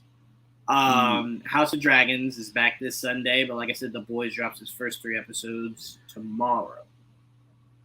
So make sure you guys, please make sure you're able to check them out before you go on social media, because I don't know if it's going to be like Star Wars and be a specific time drop or if it drops at 3 a.m. So if you don't want to be spoiled these first 3 episodes, please make sure you're staying off of social media. You're getting your watches in before I get spoiled for you.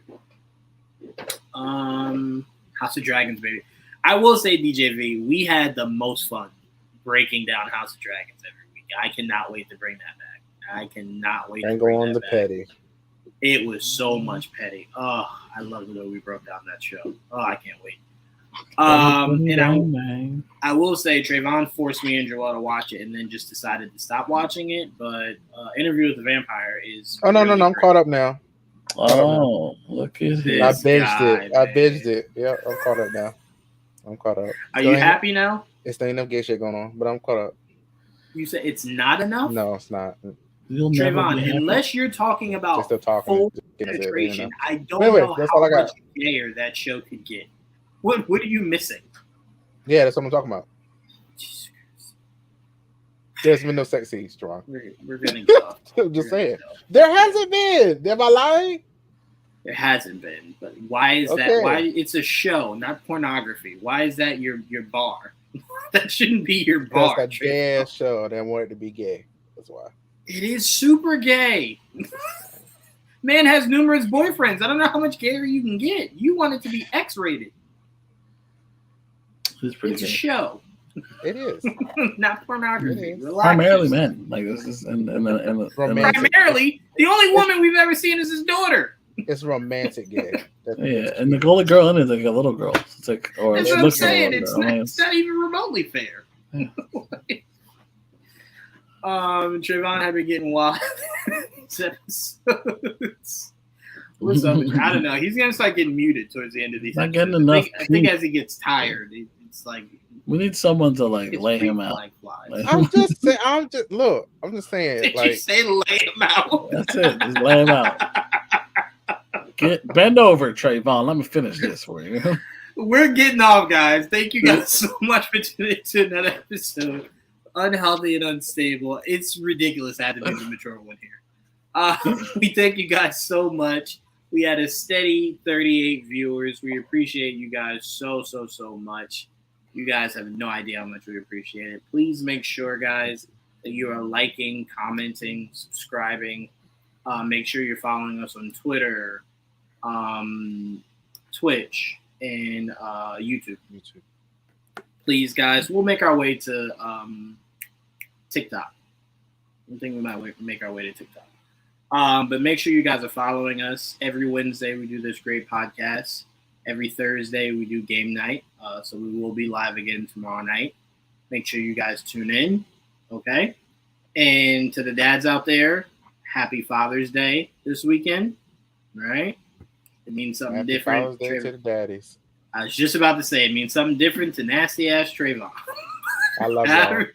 However you get about Father's Day, you go ahead and get about Father's Day. We will see you guys. Well, technically, you guys will see us tomorrow, but we won't be like this. You won't see us. You'll hear us. Right. You'll hear us tomorrow. You'll be watching us play the game. And we'll but again, I will at least. You said what? On Twitch. Right, on Twitch. Make sure you're following us on Twitch to see us gaming tomorrow. But again, we thank you guys so much. Definitely, guys, more of you share your thoughts. Let us know what you guys think about all the topics we talked about today. We talked about a lot. If you're some of those Star Wars nerds that are big mad, let us know what's got you big mad so we can hit the ignore button. All right? We love you guys so much. Until next Know your time. name so I can block you. Peace.